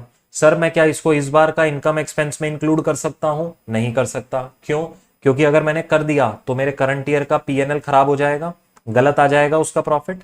Reason being, भैया पिछले बार की परचेजेस थी तो भैया पिछले बार के परचेज अकाउंट के अंदर जानी चाहिए थी, करंट ईयर के परचेज में तो नहीं जानी चाहिए थी। अगर मैं डालूंगा तो गलत हो जाएगा।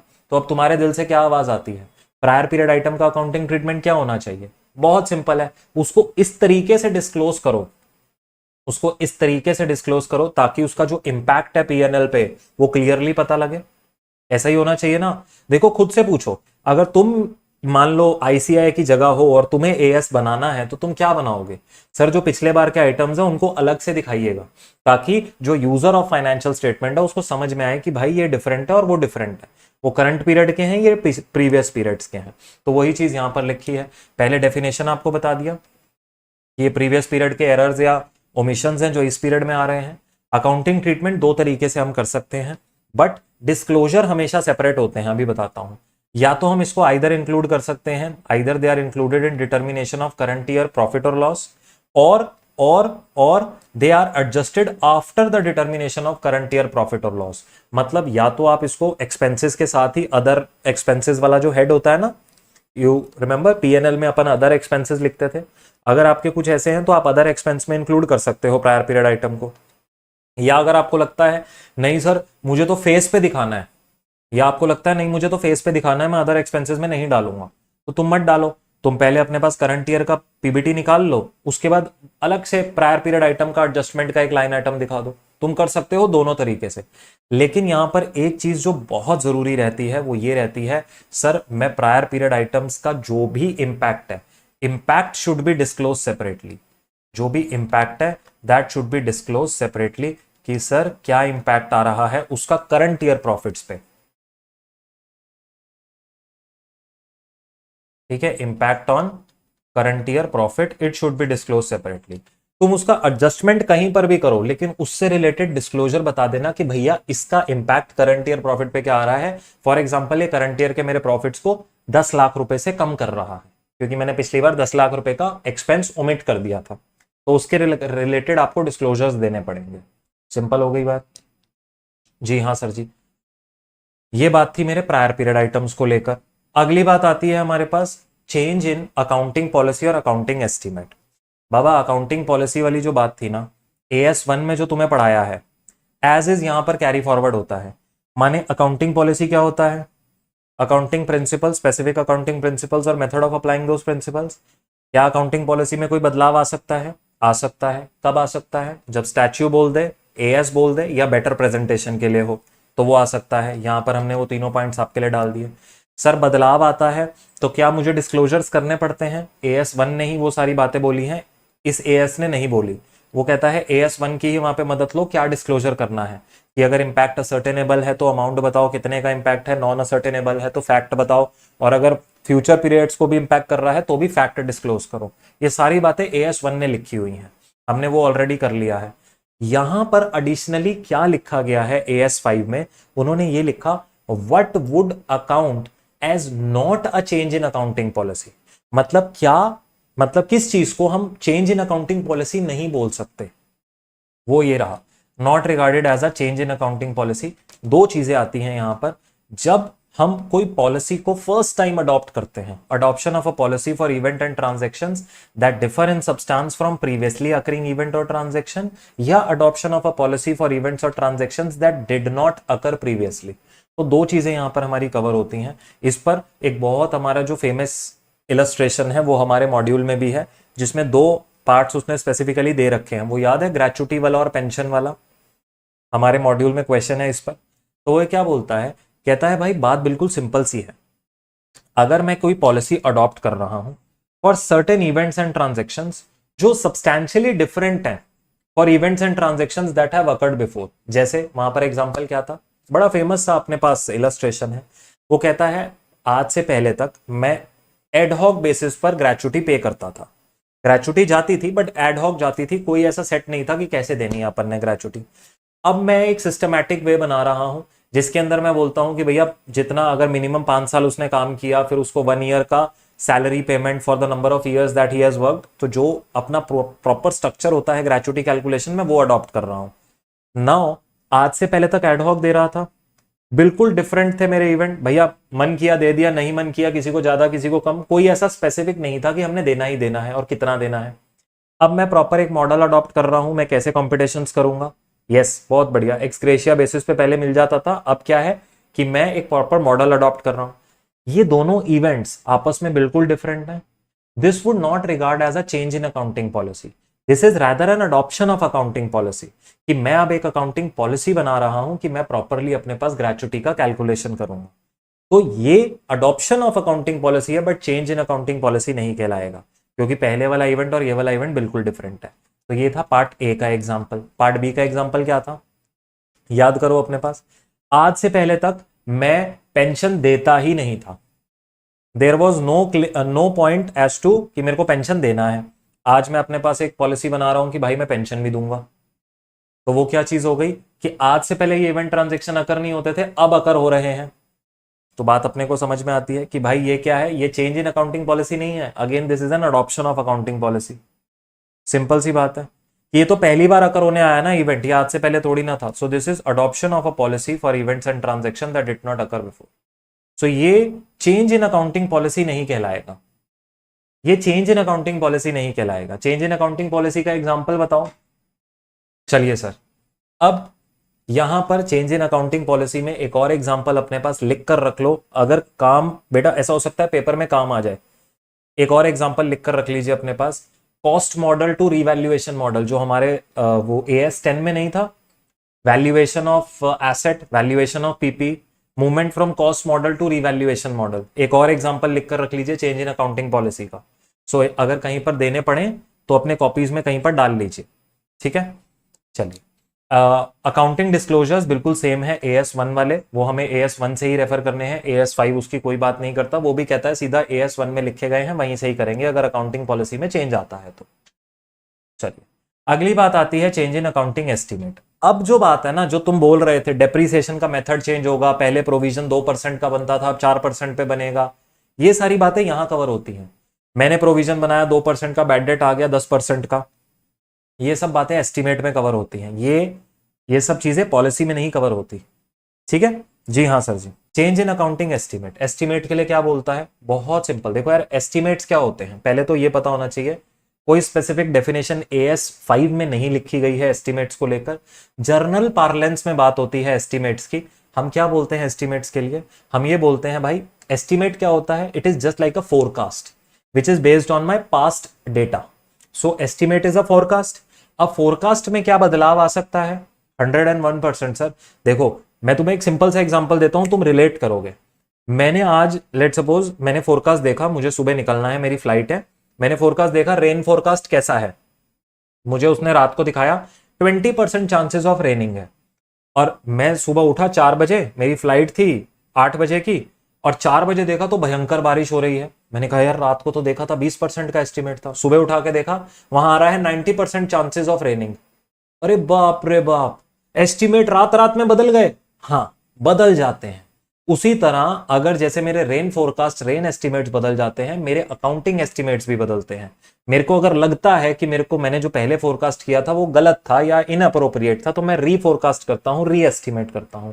वो बात AS 5 कवर करता है। AS 5 कहता है अगर अकाउंटिंग एस्टिमेट्स में बदलाव आ रहा है तो अकाउंटिंग ट्रीटमेंट क्या देना है आपने, देखिए कहता है change in accounting estimate should be included in determination of net profit और loss in which period, in the period of change, जिस पीरियड में बदलाव आया है। जैसे करंट पीरियड 25-26 है, तो जिस पीरियड में बदलाव आया, अगर मैंने डेप्रिसिएशन का मेथड चेंज किया तो मेरे अगर करंट पीरियड को इंपैक्ट कर रहा है तो करंट पीरियड में ही लेना है, अगर वो उसका आखिरी साल था एसेट का।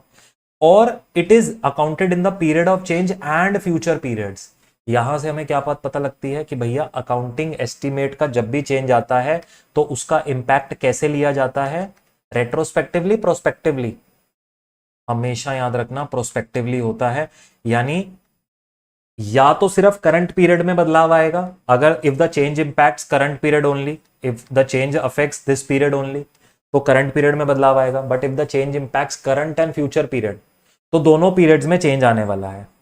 यस यस, बात समझ में आती है। तो प्रोस्पेक्टिवली बदलाव आता है, तो अगर if the change affects both current as well as future period, then I am going to change those estimates for both the periods, और दोनों पीरियड में अकाउंटिंग ट्रीटमेंट दूंगा। एग्जांपल्स मैंने दे दिया है। Change in estimate of bad debt, मैंने provision बनाया भाई साहब 2% का बैड डेट का, और रियल एक्चुअल बैड डेट्स कितने के आ गए, एक्चुअल बैड डेट्स कितने के आ गए, 10% के।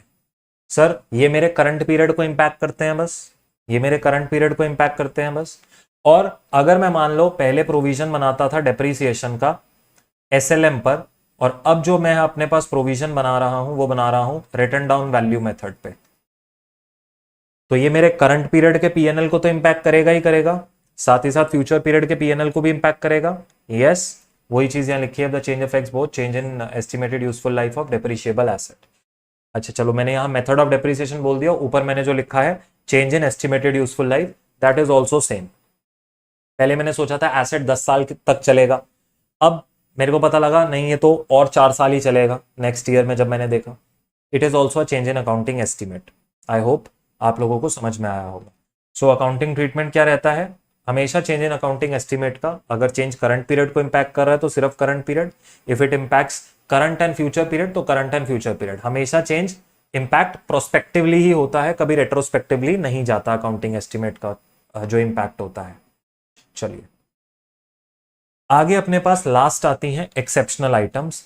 सर एक्सेप्शनल आइटम्स, अब देखो मैंने ऊपर स्टार्टिंग में ही जब ये एएस स्टार्ट किया था ना, तभी मैंने ये बात बोली थी भाई एक्सेप्शनल आइटम में ना चीजों को क्लियर रखना, ये वर्ड कहीं मत यूज करना।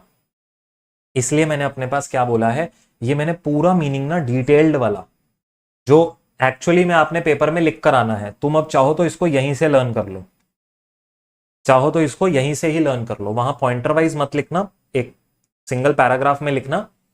मैंने पूरा लिख दिया है, रीजन बीइंग कि भाई जो अगर नॉन आई विजन स्टूडेंट्स भी हैं वो भी यहां से लर्न कर सकें।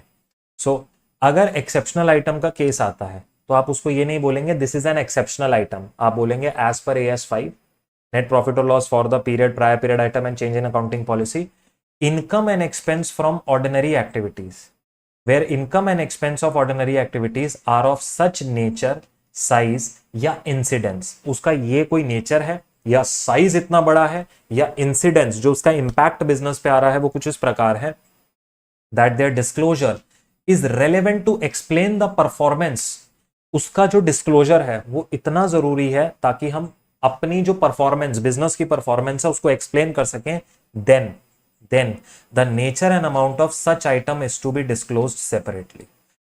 Now if I get, अभी मैं आपको प्रूफ भी करूंगा इस चीज को, जब इंस्टीट्यूट ने इसको PYQ में पूछा था उन्होंने भी एक्सेप्शनल आइटम वर्ड नहीं यूज किया। ये चीजें हमें केवल PYQ से पता लगती हैं कि एग्जामिनर का एक्सपेक्टेशन क्या है मेरे से। समझ में आ रही है बात आप लोगों को? तो वो क्या बोलता है, अगर इनकम और एक्सपेंस ऑर्डिनरी एक्टिविटीज है, देखो एक्सेप्शनल आइटम्स क्या होती है ना, ये ऑर्डिनरी एक्टिविटी ही होती हैं, बट इनको एक्सेप्शनल क्यों बोलते हैं, क्योंकि इनका जो साइज है, इनका जो नेचर है, इनका जो इंसिडेंस है, जो बिजनेस पे जैसे इंपैक्ट हो रहा है वो एक्सेप्शनल नेचर का होता है। वो कुछ इस प्रकार होता है कि उसका सेपरेट डिस्क्लोजर चाहिए होता है। सर कुछ एग्जांपल्स दे दीजिए ताकि क्लैरिटी हो जाए। देखो यार, जैसे मैं अपने पास एग्जांपल लेता हूं, retrospective amendment of income tax act, retrospective amendment of income tax act. अब इनकम टैक्स एक्ट में अमेंडमेंट आना क्या पार्ट ऑफ बिजनेस है? भाई आती रहती है ना यार, हर फाइनेंस बिल में जब भी आएगा मेरे पास, मेरा कुछ ना कुछ अमेंडमेंट आता है। लेकिन अब वो तो ऑर्डिनरी है, लेकिन अगर रेट्रोस्पेक्टिव अमेंडमेंट आ रहा है, अब भाई साहब बोल दे फाइनेंस मिनिस्ट्री कि सर जी आप तो जो है ना पिछले 5 साल के रिकॉर्ड चेंज करो, और रेट्रोस्पेक्टिवली लॉ को अमेंड करके कहे दोबारा अपना इनकम कंप्यूट करो और टैक्स जमा करो, और तो है तो वो ऑर्डिनरी नेचर का आइटम, अमेंडमेंट इन लॉ, लेकिन क्योंकि वो रेट्रोस्पेक्टिवली आ रहा है तो उसका इंपैक्ट शायद इतना बड़ा हो सकता है बिजनेस पे, या उसका कुछ नेचर इस प्रकार है कि जैसे वो रेट्रोस्पेक्टिव हो रहा है कि उसका सेपरेट डिस्क्लोजर करना जरूरी हो जाता है, इसलिए उसको एक्सेप्शनल बोलते हैं। और examples, write down of inventory to NRV. भाई यूजुअली देखो cost NRV whichever is lower पे होता है, और यूजुअली कॉस्ट ही हमेशा कम होती है। भैया मैं बिजनेस तभी कर रहा हूं ना यार जब मैं अपने कॉस्ट के ऊपर मार्केट में कुछ कमा सकता हूं। ऑफ कोर्स यार, अगर मैं कैलकुलेटर बना रहा हूं, कॉस्ट आती है 1,000 रुपए, मार्केट में बेच रहा हूं 800 का, तो भाई देखो ये जो वैसे तो जो सेल है तो मेरा ऑर्डिनरी नेचर का, अब मेरा इन्वेंट्री का वैल्यूएशन है तो ऑर्डिनरी नेचर का, लेकिन अब उसको एनआरवी पे लेकर आ रहा हूं, ऑर्डिनरी आइटम है लेकिन नेचर क्या है तो राइट डाउन ऑफ इन्वेंट्री, लेकिन उसका शायद ऐसा हो सकता है इंपैक्ट बहुत बड़ा हो, तो एक्सेप्शनल बोल दूंगा। डिस्पोजल ऑफ फिक्स्ड एसेट्स, कोई बहुत बड़ा फिक्स्ड एसेट, कोई रिफाइनरी रिलायंस बेच दे, भाई यूजुअल कोर्स में नहीं बेचते, है तो ordinary, sale of asset ordinary item है, लेकिन उसका इंपैक्ट इतना बड़ा हो सकता है कि अलग से दिखाना जरूरी हो, तो एक्सेप्शनल बोला जाता है। तो ये इसके पीछे के लॉजिक है। समझ में आ रही है बेटा जी आप लोगों को बात? ये इसके पीछे का हमारे पास क्या है, लॉजिक है। आई होप ये चीज यूजफुल हो रही होगी। AS5 के क्वेश्चंस क्या क्या आ रखे हैं बेटा जी पास्ट में, देखते हैं।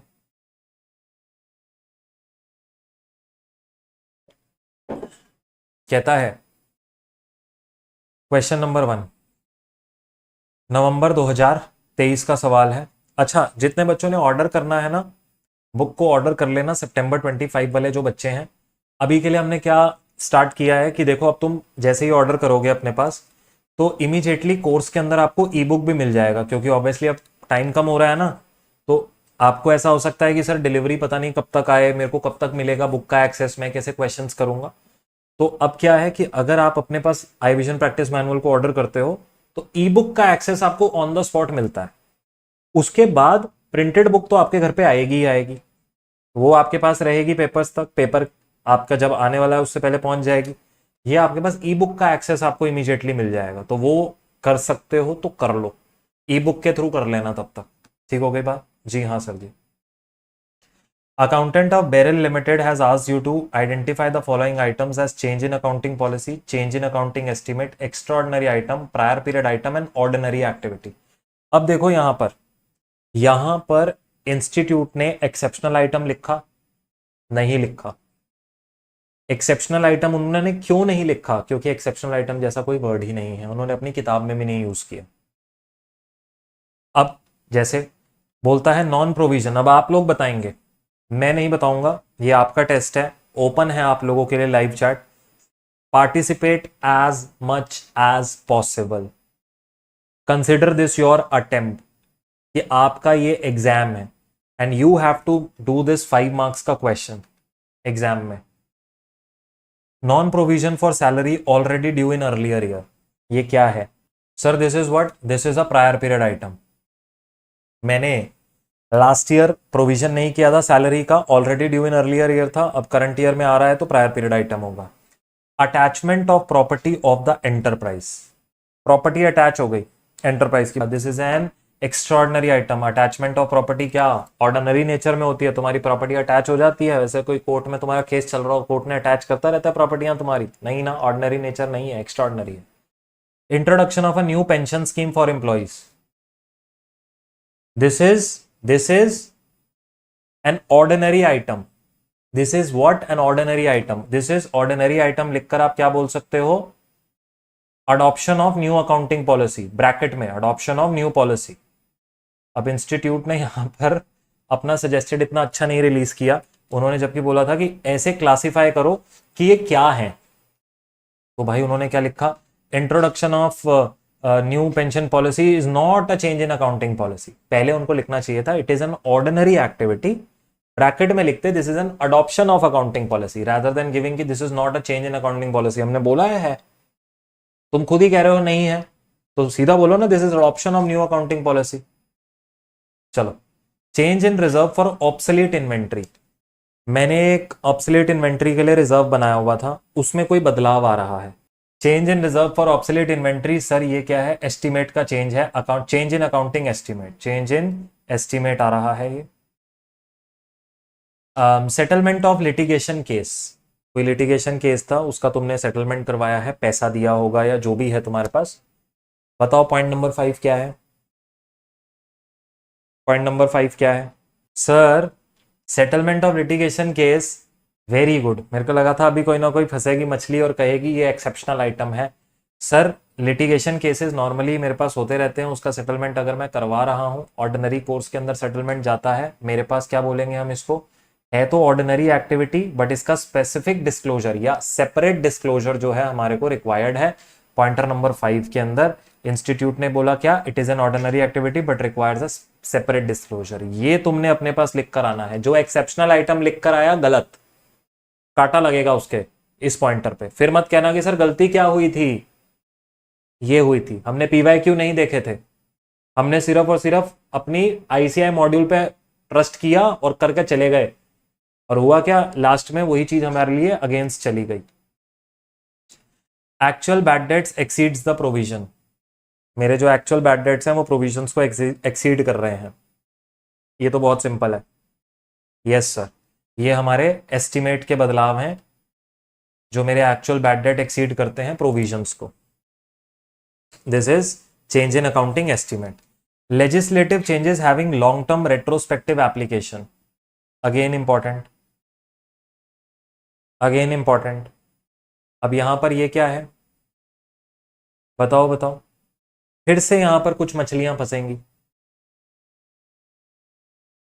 Sir retrospective amendment of law आ रहा है, अभी अभी मैंने आपको एग्जांपल दिया था। ये अमेंडमेंट इन लॉ एक ऑर्डिनरी एक्टिविटी होती है, but this requires what? Separate disclosure. हम नहीं बोलेंगे ये एक्सेप्शनल आइटम है। Capitalisation of working capital loan interest, अब ये कैपिटलाइज कर दिया वर्किंग कैपिटल का लोन का इंटरेस्ट। अब वर्किंग कैपिटल लोन्स क्या होते हैं भैया? जो मैंने डे टू डे अपने बिजनेस को मैनेज करने के लिए लिया है, क्या उसका इंटरेस्ट कैपिटलाइज होता है? AS 16 याद करो। The answer is no. ये एक एरर है, इसको अब ये कोई या तो एरर लिख के इसके ब्रैकेट में लिख दो प्रायर पीरियड आइटम, क्योंकि अब क्लासिफिकेशन तो यही है ना मेरे पास। अब इंस्टीट्यूट ने यहां पर आंसर कैसे प्रेजेंट किया? एरर लिखकर स्टार मार्क कर दिया।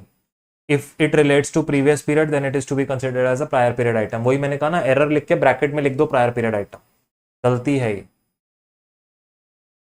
Change from cost model to revaluation model for measurement of carrying amount of PPE, ये मैंने आज आपको एग्जांपल दिया था।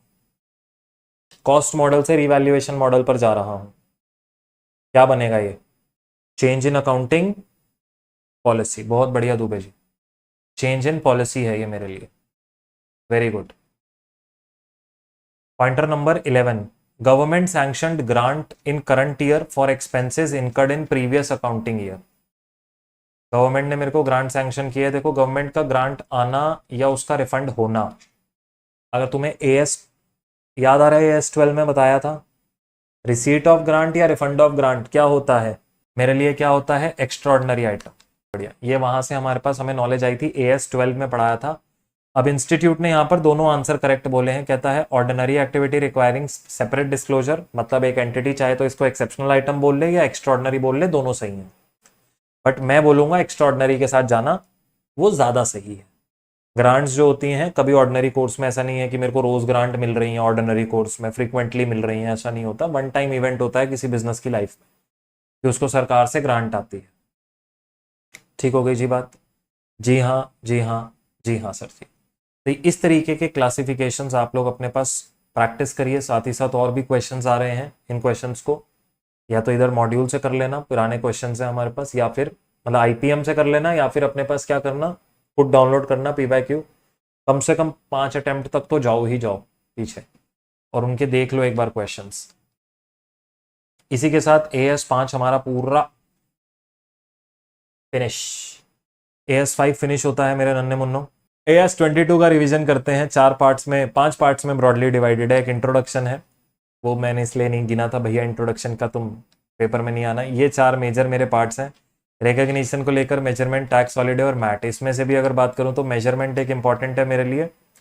टैक्स हॉलीडे सेकंड इंपॉर्टेंट है, फिर मैट आखिरी में आता है, मैट से रिलेटेड जो क्वेश्चन है।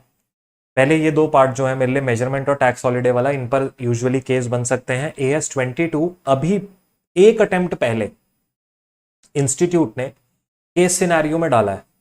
एक अटेम्प्ट पहले मेरे को याद आ रहा है, अपने पास जैन का पेपर था, जैन 25 वालों को अच्छा शौक लगा AS22 का 6 मार्क्स का या 8 नंबर का, वैसे मोस्ट लाइकली 6 नंबर का पूरा एक MCQ केस स्टडी डाल दिया इंस्टीट्यूट में। अरे AS22 ऐसा था भाई, जिन्होंने जो कंपलसरी में जब आया तो देखने वाले थोड़ा हिल सा गए कि यार AS22 तो आज तक नहीं पूछा था। तो अब पिछले अटेम्प्ट में नहीं आया है, मेरे को फिर लग रहा है कि AS22 का अब MCQ ना आए बट केस आ सकता है। मतलब केस क्या, प्रैक्टिकल क्वेश्चन जो होता है, केस नहीं बोलना चाहिए, यहां से प्रैक्टिकल क्वेश्चन आ सकता है कि भैया DTA DTL कितना बनेगा, ऐसा टाइप ऑफ क्वेश्चन आ सकता है। पहले आता था, जब तक न्यू स्कीम से पहले तक ये AS बहुत इंपॉर्टेंट था। न्यू स्कीम में फिर क्या है, बहुत AS हो गए तो फिर कहीं ना कहीं गुमसा हो गया है, फिर से इंस्टीट्यूट ने पिक कर लिया है इसे। तो आएगा इसमें से, लगा लो बेटा 5 नंबर पक्का। आओ जी, सबसे पहले इंट्रोडक्शन में कुछ बेसिक सी चीजें अपने पास रिवाइज कर लो। अकाउंटिंग इनकम क्या होती है? Income that is computed before tax, मतलब income determined before deduction of this tax, profit before tax. Income, accounting income क्या होती है? Income less expenses in the books of accounts. Simple, अपने पास सीधा इसको याद करो, profit before tax, that's all. Taxable income क्या होती है? जो income as per the income tax provisions निकलती है। Income which is based on, income based on which tax payable is determined, मतलब जो इनकम टैक्स के प्रोविजन के हिसाब से निकलती है, जिसपे टैक्स का कंपटीशन होता है, वो होती है टैक्सेबल इनकम। और टैक्स एक्सपेंस क्या होता है? टैक्स एक्सपेंस के दो कंपोनेंट होते हैं, करंट टैक्स, एक डेफर्ड टैक्स। करंट टैक्स वो होता है जो टैक्सेबल इनकम पर निकलता है, और डेफर्ड टैक्स वो होता है जो टाइमिंग डिफरेंस पर निकलता है। तो दो कंपोनेंट होते हैं। अगर आप अपना शेड्यूल 3 जाकर भी देखेंगे, शेड्यूल 3 में आपको जहां टैक्स एक्सपेंस की बात है, वहां एक आइटम है करंट टैक्स, एक आइटम है डेफर्ड टैक्स। बात समझ में आई? तो वो दोनों का सम टोटल जो होता है, वो टोटल टैक्स एक्सपेंस बनाता है मेरा फॉर द पीरियड। ये कुछ बेसिक हैं अपने पास जो आपको पता होने चाहिए, इसलिए मैं आपके साथ कवर कर रहा हूं। एक आखिरी चीज है, डिफरेंस क्यों आ जाता है between accounting and taxable income. भैया देखो, दो तरीके के डिफरेंस होते हैं। अब तुमने अकाउंट्स भी पढ़ लिया है, टैक्स भी पढ़ लिया है, ग्रुप 1 देने जा रहे हो तो ऑब्वियसली दोनों ही तुमने पढ़ रखे हैं, और तुम्हारी नॉलेज इस टाइम पर सबसे पीक लेवल पर है, एग्जाम से जस्ट 15-20 दिन पहले। भाई अकाउंट्स में जो चीजें चल रही हैं, टैक्स वाले नहीं मानते। अकाउंट्स में मैं प्रोविजन फॉर डाउटफुल डेट बनाता हूं, टैक्स वाले कहते हैं नो प्रोविजन का डिडक्शन अलाउड। अकाउंट्स में अगर मैंने कोई कैश डोनेशंस दे दिए, टैक्स वाले कहते हैं नो डिडक्शन अलाउड। अकाउंट्स में अगर कोई मेरे जो इंटरेस्ट का पेमेंट हो गया या बोनस पेमेंट्स हो गया, एक्रूवल बेसिस पे ले लेता हूं, टैक्स वाले कहते हैं पेमेंट बेसिस पे। फर्क है ना दोनों जगह। अकाउंट्स में डेप्रिसिएशन SLM पर लेकर जा सकता हूं, मेरे को है ऑप्शन, टैक्स वाले क्या कहते हैं? Only WDV। डिफरेंसेस तो बहुत सारे हैं, आप नाम करने लगो तो सर अभी तो पूरी रात ही निकल जाए आज। तो क्या बोलता है भाई, देखो दो तरीके में तुम क्लासिफाई करो इन सारे डिफरेंसेस को। एक बोलता है टाइमिंग डिफरेंस, एक होता है परमानेंट डिफरेंस। टाइमिंग डिफरेंस क्या होता है? डिफरेंस जो करंट पीरियड में राइज हुआ, नेक्स्ट पीरियड में रिवर्स हो जाएगा, उसको बोलता है टाइमिंग डिफरेंस। परमानेंट डिफरेंस वो होता है, आज राइज हुआ है, डिफरेंस कभी रिवर्स नहीं होगा। एग्जाम्पल्स बताइए सर टाइमिंग डिफरेंस के। देखो यार, डेप्रीसिएशन, अब आज मैं एक एसेट लेके आया 1 लाख रुपीज का, मैंने अकाउंट्स में डेप्रीशिएट करना शुरू किया SLM पर, 10 10 10 10 10 साल की लाइफ ले ली, ठीक है। इनकम टैक्स वाले अपना जो मशीन है उस पर 15% का डेप बोलते हैं, वो कहते हैं 15% का डेप है। अब और वो भी WDV, अब वो भी पूरा 1 लाख ही डेप्रीशिएट करेंगे इनकम टैक्स में, लेकिन उनका और मेरा डेप्रीसिएशन अलग होगा। मैं 10 10 10 10 कर रहा हूं, वो पहले साल में 15,000, फिर और WDV पे जो चलता जाएगा वो उस हिसाब से निकालते जाएंगे। टाइमिंग डिफरेंस है, लेकिन अल्टीमेटली मेरा और उनका जो डेप्रीसिएशन का अमाउंट है मैच होगा। साइंटिफिक इक्विपमेंट्स, अब ये तो सीधी है ना, 100% मिलता है। भाई देख लेना, अगर मैं कुछ गलत बोल जाऊं टैक्स के लिए तो मुझे माफ कर देना। तुम लोगों को टैक्स के लिए मैं मान सकता हूं कि मुझसे ज्यादा ही आता होगा, क्योंकि तुम अभी रिसेंट अमेंडमेंट्स के साथ भी कनेक्टेड हो। तो साइंटिफिक इक्विपमेंट्स, सही बोल रहा हूं, 100% depreciation in the year of जो मेरा परचेज है, जब भी मैंने उसको पुट टू यूज किया है, 100% मिलता है। अकाउंट्स में मिलता है 100%? नहीं, अकाउंट्स में ऐसा कोई प्रोविजन नहीं है, वहां पे तो वही एसएलएम या डब्ल्यूडीवी के हिसाब से मिलेगा, लेकिन अल्टीमेटली दोनों में अगर 1 लाख का मशीन है तो दोनों में 1 लाख का डेप्रिसिएशन होगा। अगर मैंने कुछ टैक्स के लिए गलत बोला है मुझे माफ कर दीजिएगा। अब आगे बढ़ते हैं। Permanent difference. परमानेंट डिफरेंस क्या होता है? एक पीरियड में ओरिजिनेट होता है, नेक्स्ट पीरियड में कभी रिवर्स नहीं होता, वो होता है परमानेंट डिफरेंस। कब होता है? जैसे मैंने डोनेशंस कैश में दे दिए, भाई मैं अकाउंट्स में ले लूंगा डिडक्शन, टैक्स वाले क्या बोलेंगे? कभी नहीं मिलेगा। तो ये होते हैं परमानेंट। अब जितना हमारा डिस्कशन रिवॉल्व करता है ना, that discussion revolves around timing difference only. जो डीटीए डीटीएल का डिस्कशन है ना, अगर परमानेंट डिफरेंस है फिर कोई डीटीए डीटीएल की बात नहीं आती, टाइमिंग डिफरेंस पर आती है। आइएगा अब रिकॉग्निशन को लेकर बात करते हैं। रिकॉग्निशन में क्या कहता है भाई, जितना भी टैक्स इफेक्ट है ना टाइमिंग डिफरेंस का, सिर्फ वही हमने इंक्लूड करना है in the PNL. That is to be included in the PNL as tax expense and in the balance sheet as DTA और डीटीएल। मैं उसको आगे कैरी फॉरवर्ड लेकर चलूंगा। ठीक हो गई जी बात? जी हाँ सर जी। आगे बोलता है while recognising the tax effect prudence can not be ignored. अब ये प्रूडेंस यहां पर बीच में क्यों लाया? याद करो, कभी भी आप एसेट रिकॉग्नाइज कर रहे हो, you have to be prudent, आपका ओवर रिकॉग्निशन ना हो जाए। तो इसीलिए ये प्रूडेंस को बीच में लेके आया, कह रहा है जब तुम डीटीए का रिकॉग्निशन करने जाओगे, एक बात याद रखना, प्रूडेंस को एक्सरसाइज करना, डीटीए तभी रिकॉग्नाइज करना जब तुम्हें प्रोबेबल है कि फ्यूचर में तुम्हें प्रॉफिट्स आएंगे और तुम डीटीए को अपने पास यूज कर पाओगे। Only if there is a reasonable certainty of realization, तुम्हें लगता है फ्यूचर में रियलाइज हो जाएगा। In case of unabsorbed depreciation और कैरी फॉरवर्ड लॉसेस, अगर ऐसा कोई केस है, DTA should be recognized only if there virtual certainty supported by convincing evidence. ये वर्ड अपने पास याद रखना। अगर मेरे अनएब्सॉर्ब डेप्रिसिएशन या कैरी फॉरवर्ड लॉसेस है, आप डीटीए बनाओ, मना नहीं किया आपको AS22 ने, लेकिन वो कहता है प्रूडेंस एक्सरसाइज करो। तुम आज डीटीए क्रिएट कर रहे हो ये बोल के कि यार चलो इनकम टैक्स वालों ने आज मुझसे ज्यादा जो टैक्स है वो रिकवर करवा लिया है, तो फ्यूचर में मेरी रिकवरी हो जाएगी, जब इनकम टैक्स में मेरे को कम टैक्स देना पड़ेगा तो मैं डीटीए बना लेता हूं। लेकिन तभी बनाना जब तुम्हारे पास point number 1, you have a reasonable assurance कि मैं अपनी प्रॉफिट्स कमाऊंगा, टैक्सेबल इनकम्स होंगी, मैं रिकवरी कर पाऊंगा। सेकंड, अगर डेप्रिसिएशन और अनएब्सॉर्ब लॉसेस की बात हो तो तुम्हें क्या चाहिए? Virtual certainty supported by convincing evidence. मतलब तुम्हारे हाथ में ऐसे कॉन्ट्रैक्ट्स दिखने चाहिए, फिर तो ऑडिटर आकर कॉन्ट्रैक्ट्स की कॉपी मांगेगा कि कॉन्ट्रैक्ट दिखाओ कहां पर तुमने किस पर बेस बनाया कि तुम्हें फ्यूचर में इनकम्स जनरेट होंगी। उसके बिना वो तुम्हें डीटीए रिकॉग्नाइज नहीं करने देगा। समझ में आ रही है? और वो कॉन्ट्रैक्ट्स भी ऐसे होने चाहिए जो नॉन कैंसिलेबल कॉन्ट्रैक्ट्स हो। कुछ ऐसे कॉन्ट्रैक्ट्स जहां पर अगर कैंसिलेशन हुआ तो 100% पेनल्टी तुम्हें रिकवर होगी सामने वाली पार्टी से, तब वो बोलेगा हाँ तुम्हारे पास virtual certainty supported by convincing evidence है, तुम्हारे हाथ में एविडेंस है, कॉन्ट्रैक्ट की कॉपीज है। उसके बिना, कॉन्ट्रैक्ट की कॉपी के बिना तुम उसके सामने कुछ भी रख दो, तुम कहो क्रेडिट एजेंसी की रिपोर्ट लाकर देता हूं कि मेरा जो फ्यूचर है वो ब्राइट है, ऑडिटर वो भी नहीं मानेगा। ऑडिटर वो भी नहीं मानेगा। आगे बढ़ते हैं। Tax effect on permanent differences. Permanent difference do not result in DTA DTL, वो तो स्ट्रेट बात है, उसमें कोई भाई कंफ्यूजन होनी ही नहीं चाहिए। परमानेंट डिफरेंसेस में तो डीटीए डीटीएल की बात ही मत करना, सिंपली आगे बढ़ जाना। मेजरमेंट की बात करें तो मेजर कैसे होता है? मेजरमेंट की बात करें तो मेजर कैसे होता है भाई डीटीए डीटीएल?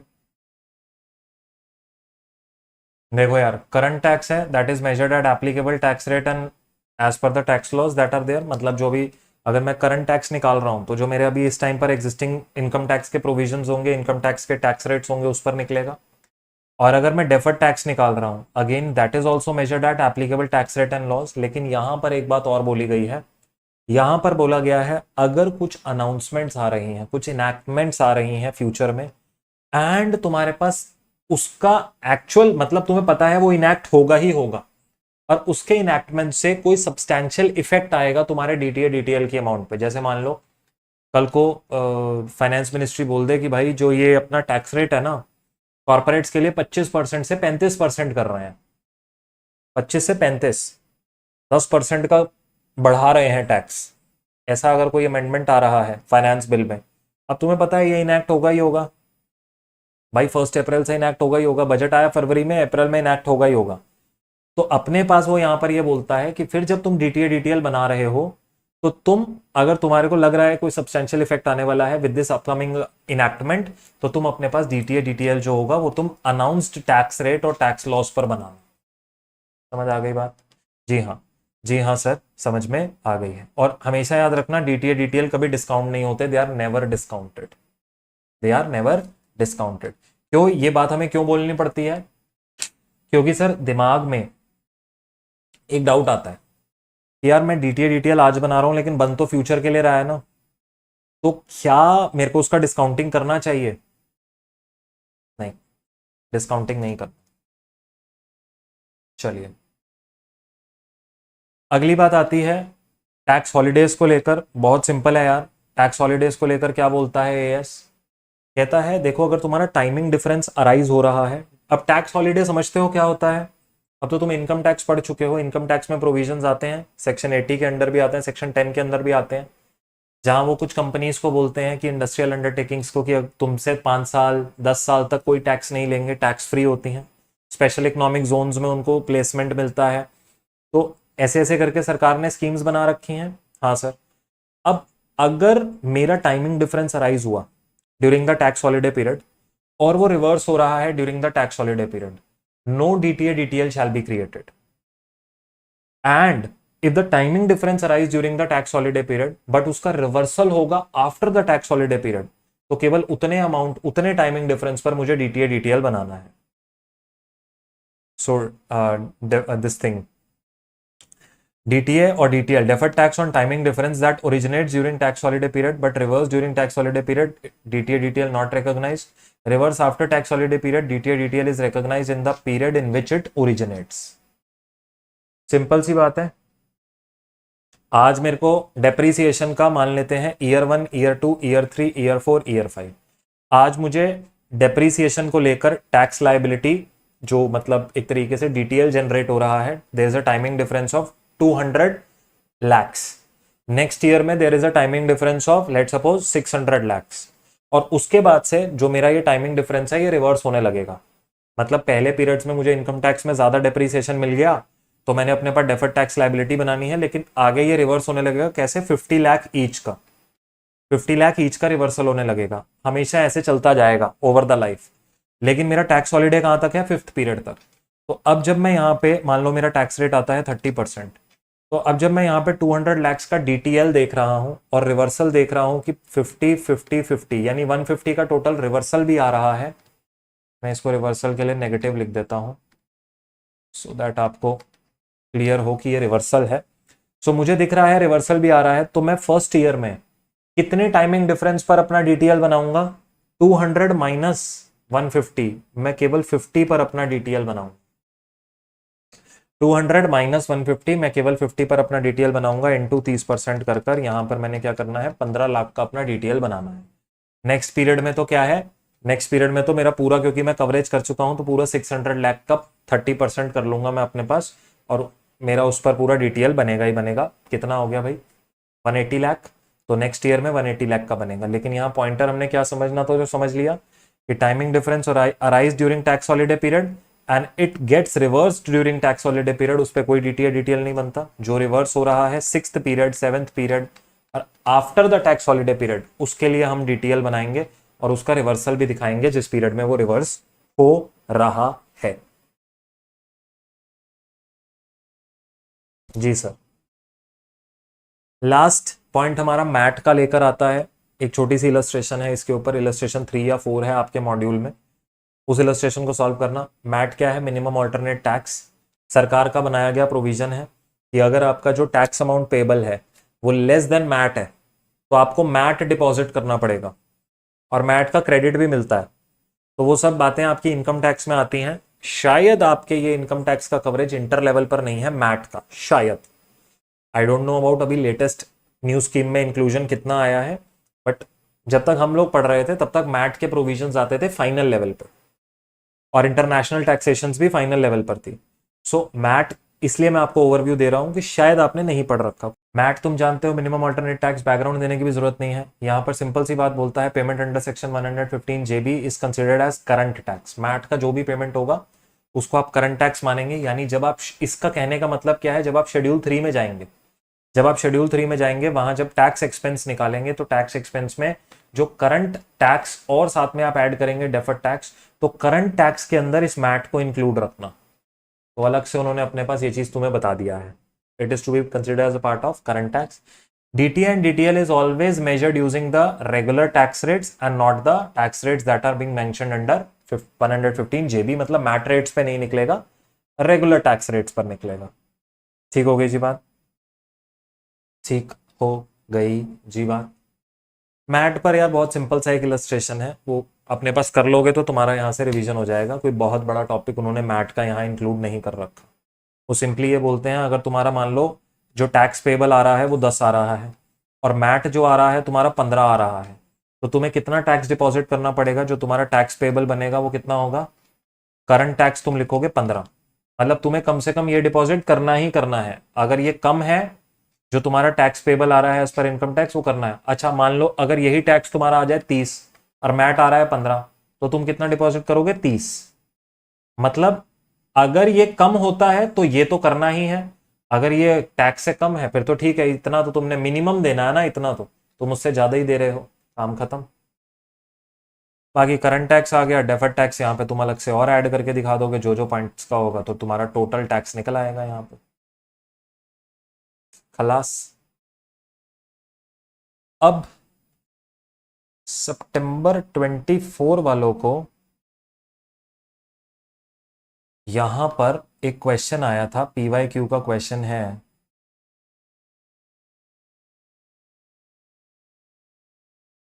बेटा जी AS22 की बात करते हैं। पहला क्वेश्चन ये देखो, सितंबर 24 का सवाल है, न्यू स्कीम में उन्होंने पूछा। देखो भाई क्या है ना, ये AS22 इंपॉर्टेंट है, आप अपने भी एग्जाम के लिए इंपॉर्टेंट मान के चलना। Delta Limited is working on different projects. Those are likely to be completed within 3 years period. It recognizes revenue from these contracts on percentage of completion method for financial statements for 21, 22, 23, 34 lakh, 50 lakh and 65 lakh. ये उसके books of accounts की बात कर रहा है। However, for income tax purposes, it adopted completed contract method and it recognized the revenue of 30, 52 and 67 lakh. For the year ended 21, 22, 23 respectively, income tax rate है 30%। Star mark करो। उसने क्या पूछा?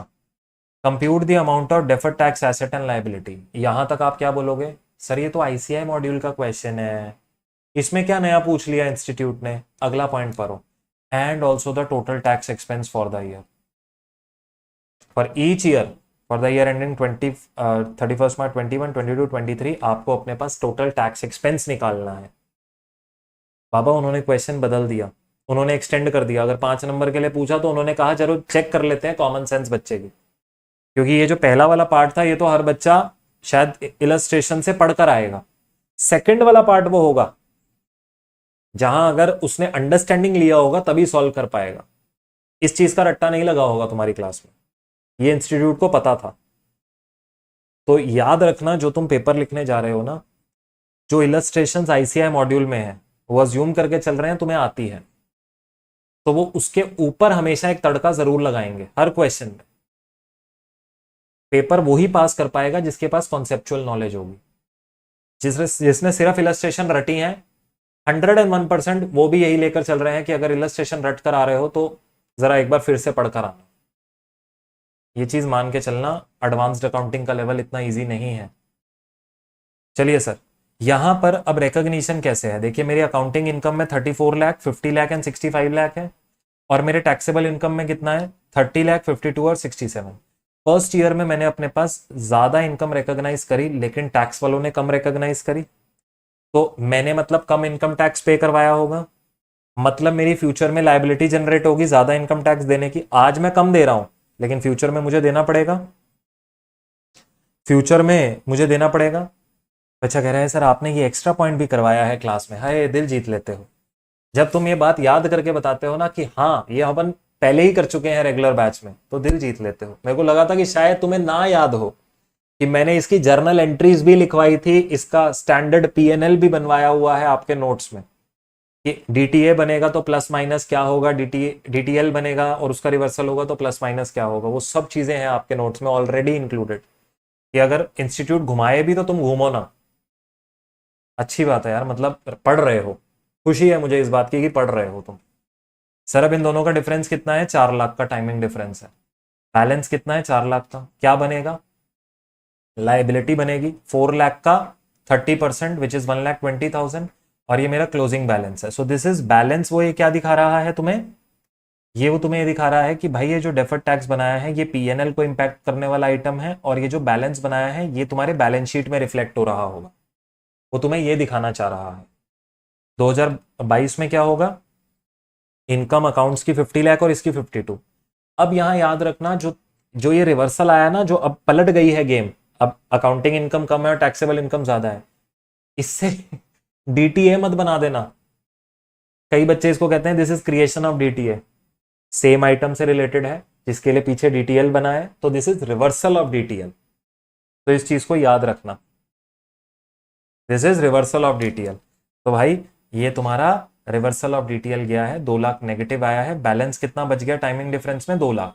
4 lakh minus 2 lakh is 2 lakh. So ये 2 लाख जो reversal हुआ, this is reversal of DTL 60,000 का, और बैलेंस कितना बच गया डीटीएल में? 60,000। और लास्ट पीरियड में जाके फिर से वो 2 लाख का डिफरेंस आ गया। देखो ओवरऑल लेवल पे दोनों ने सेम इनकम रिकॉग्नाइज करनी है, टाइमिंग डिफरेंस यही होता है कि अलग अलग टाइम पे रिकॉग्नाइज करनी है, that's all. Thank you Nikita, thank you so much. अच्छा कह रहा है सर आपके नोट्स और आईपीएम रामबाण है। थैंक यू, बहुत खुशी हुई सुन के, आज बहुत अच्छी नींद आएगी। जब वो बनाई हुई चीजें आपके लिए यूजफुल होती हैं बहुत अच्छा लगता है।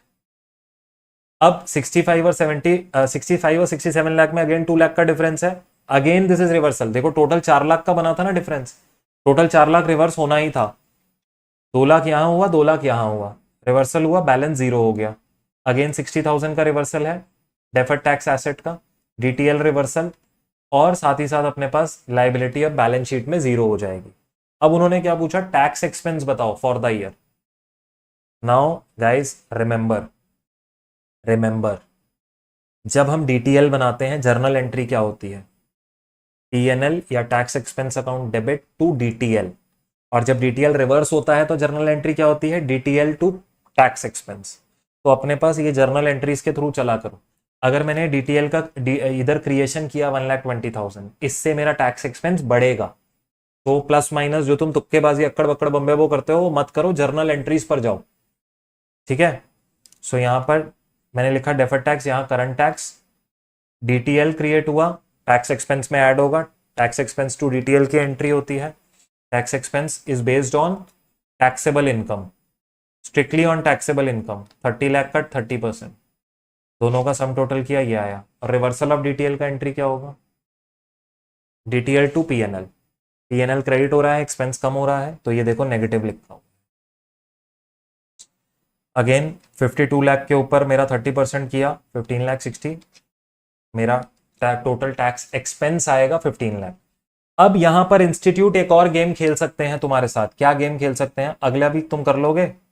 ये 60,000 का रिवर्सल था जो यहाँ पे हमने निकाल रखा था, और साथ में 67 लाख पर तुम्हारा 30%, तो ये तुम्हारा टैक्स एक्सपेंस आ गया, और दोनों को ऐड किया तो तुम्हारा total tax for the period आ गया। एक और गेम हो सकती है तुम्हारे साथ, ये भी मैंने क्लास में बात कर रखी है।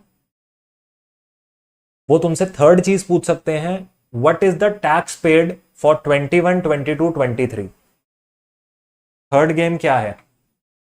बोलो, what is the tax paid? Sir tax paid during the year would be 9 lakh. 21 में जो टैक्स पेड होगा वो 9 लाख रुपए होगा। भैया इनकम टैक्स वालों को फर्क नहीं पड़ता, तुम डीटीए बना रहे हो, डीटीएल बना रहे हो, तुम टैक्स एक्सपेंस की क्या अकाउंटिंग कर रहे हो, उन्हें कुछ फर्क नहीं पड़ता। वो ये कहते हैं हमारे हिसाब से इनकम 30 लाख है, उसका 30% जमा करा दो बस।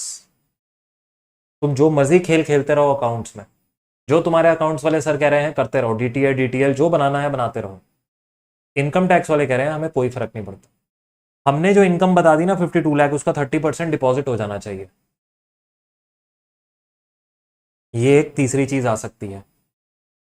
क्यों बता दी? क्योंकि एग्जामिनर को फिर पता है ये बात कि ये क्वेश्चन उसने नहीं डाला, ये बेसिक क्वेश्चन है। जो इनकम टैक्स पढ़ रहा है उसको ये नहीं पता होगा, लेकिन उसने इलस्ट्रेशन में नहीं डाला, और उसे ये पता है मैक्सिमम सिर्फ वहीं तक सोचेंगे जहां तक इलस्ट्रेशन है, उसके बाद उन्होंने दिमाग लगाना छोड़ देना है। वो सारे तड़के अपने उसमें डालेगा, पीवाईक्यू में। तो टैक्स पेबल कितना होगा, ये वाला कॉलम जो करंट टैक्स एक्सपेंस देख रहे हो, ये बात याद रखना एग्जाम के लिए, ठीक है? Point to be noted. Yes, very good. ये बात याद रख के जाना, एमसीक्यू के फॉर्म में भी वो पूछ सकता है। चलो जी, मजा आ गया।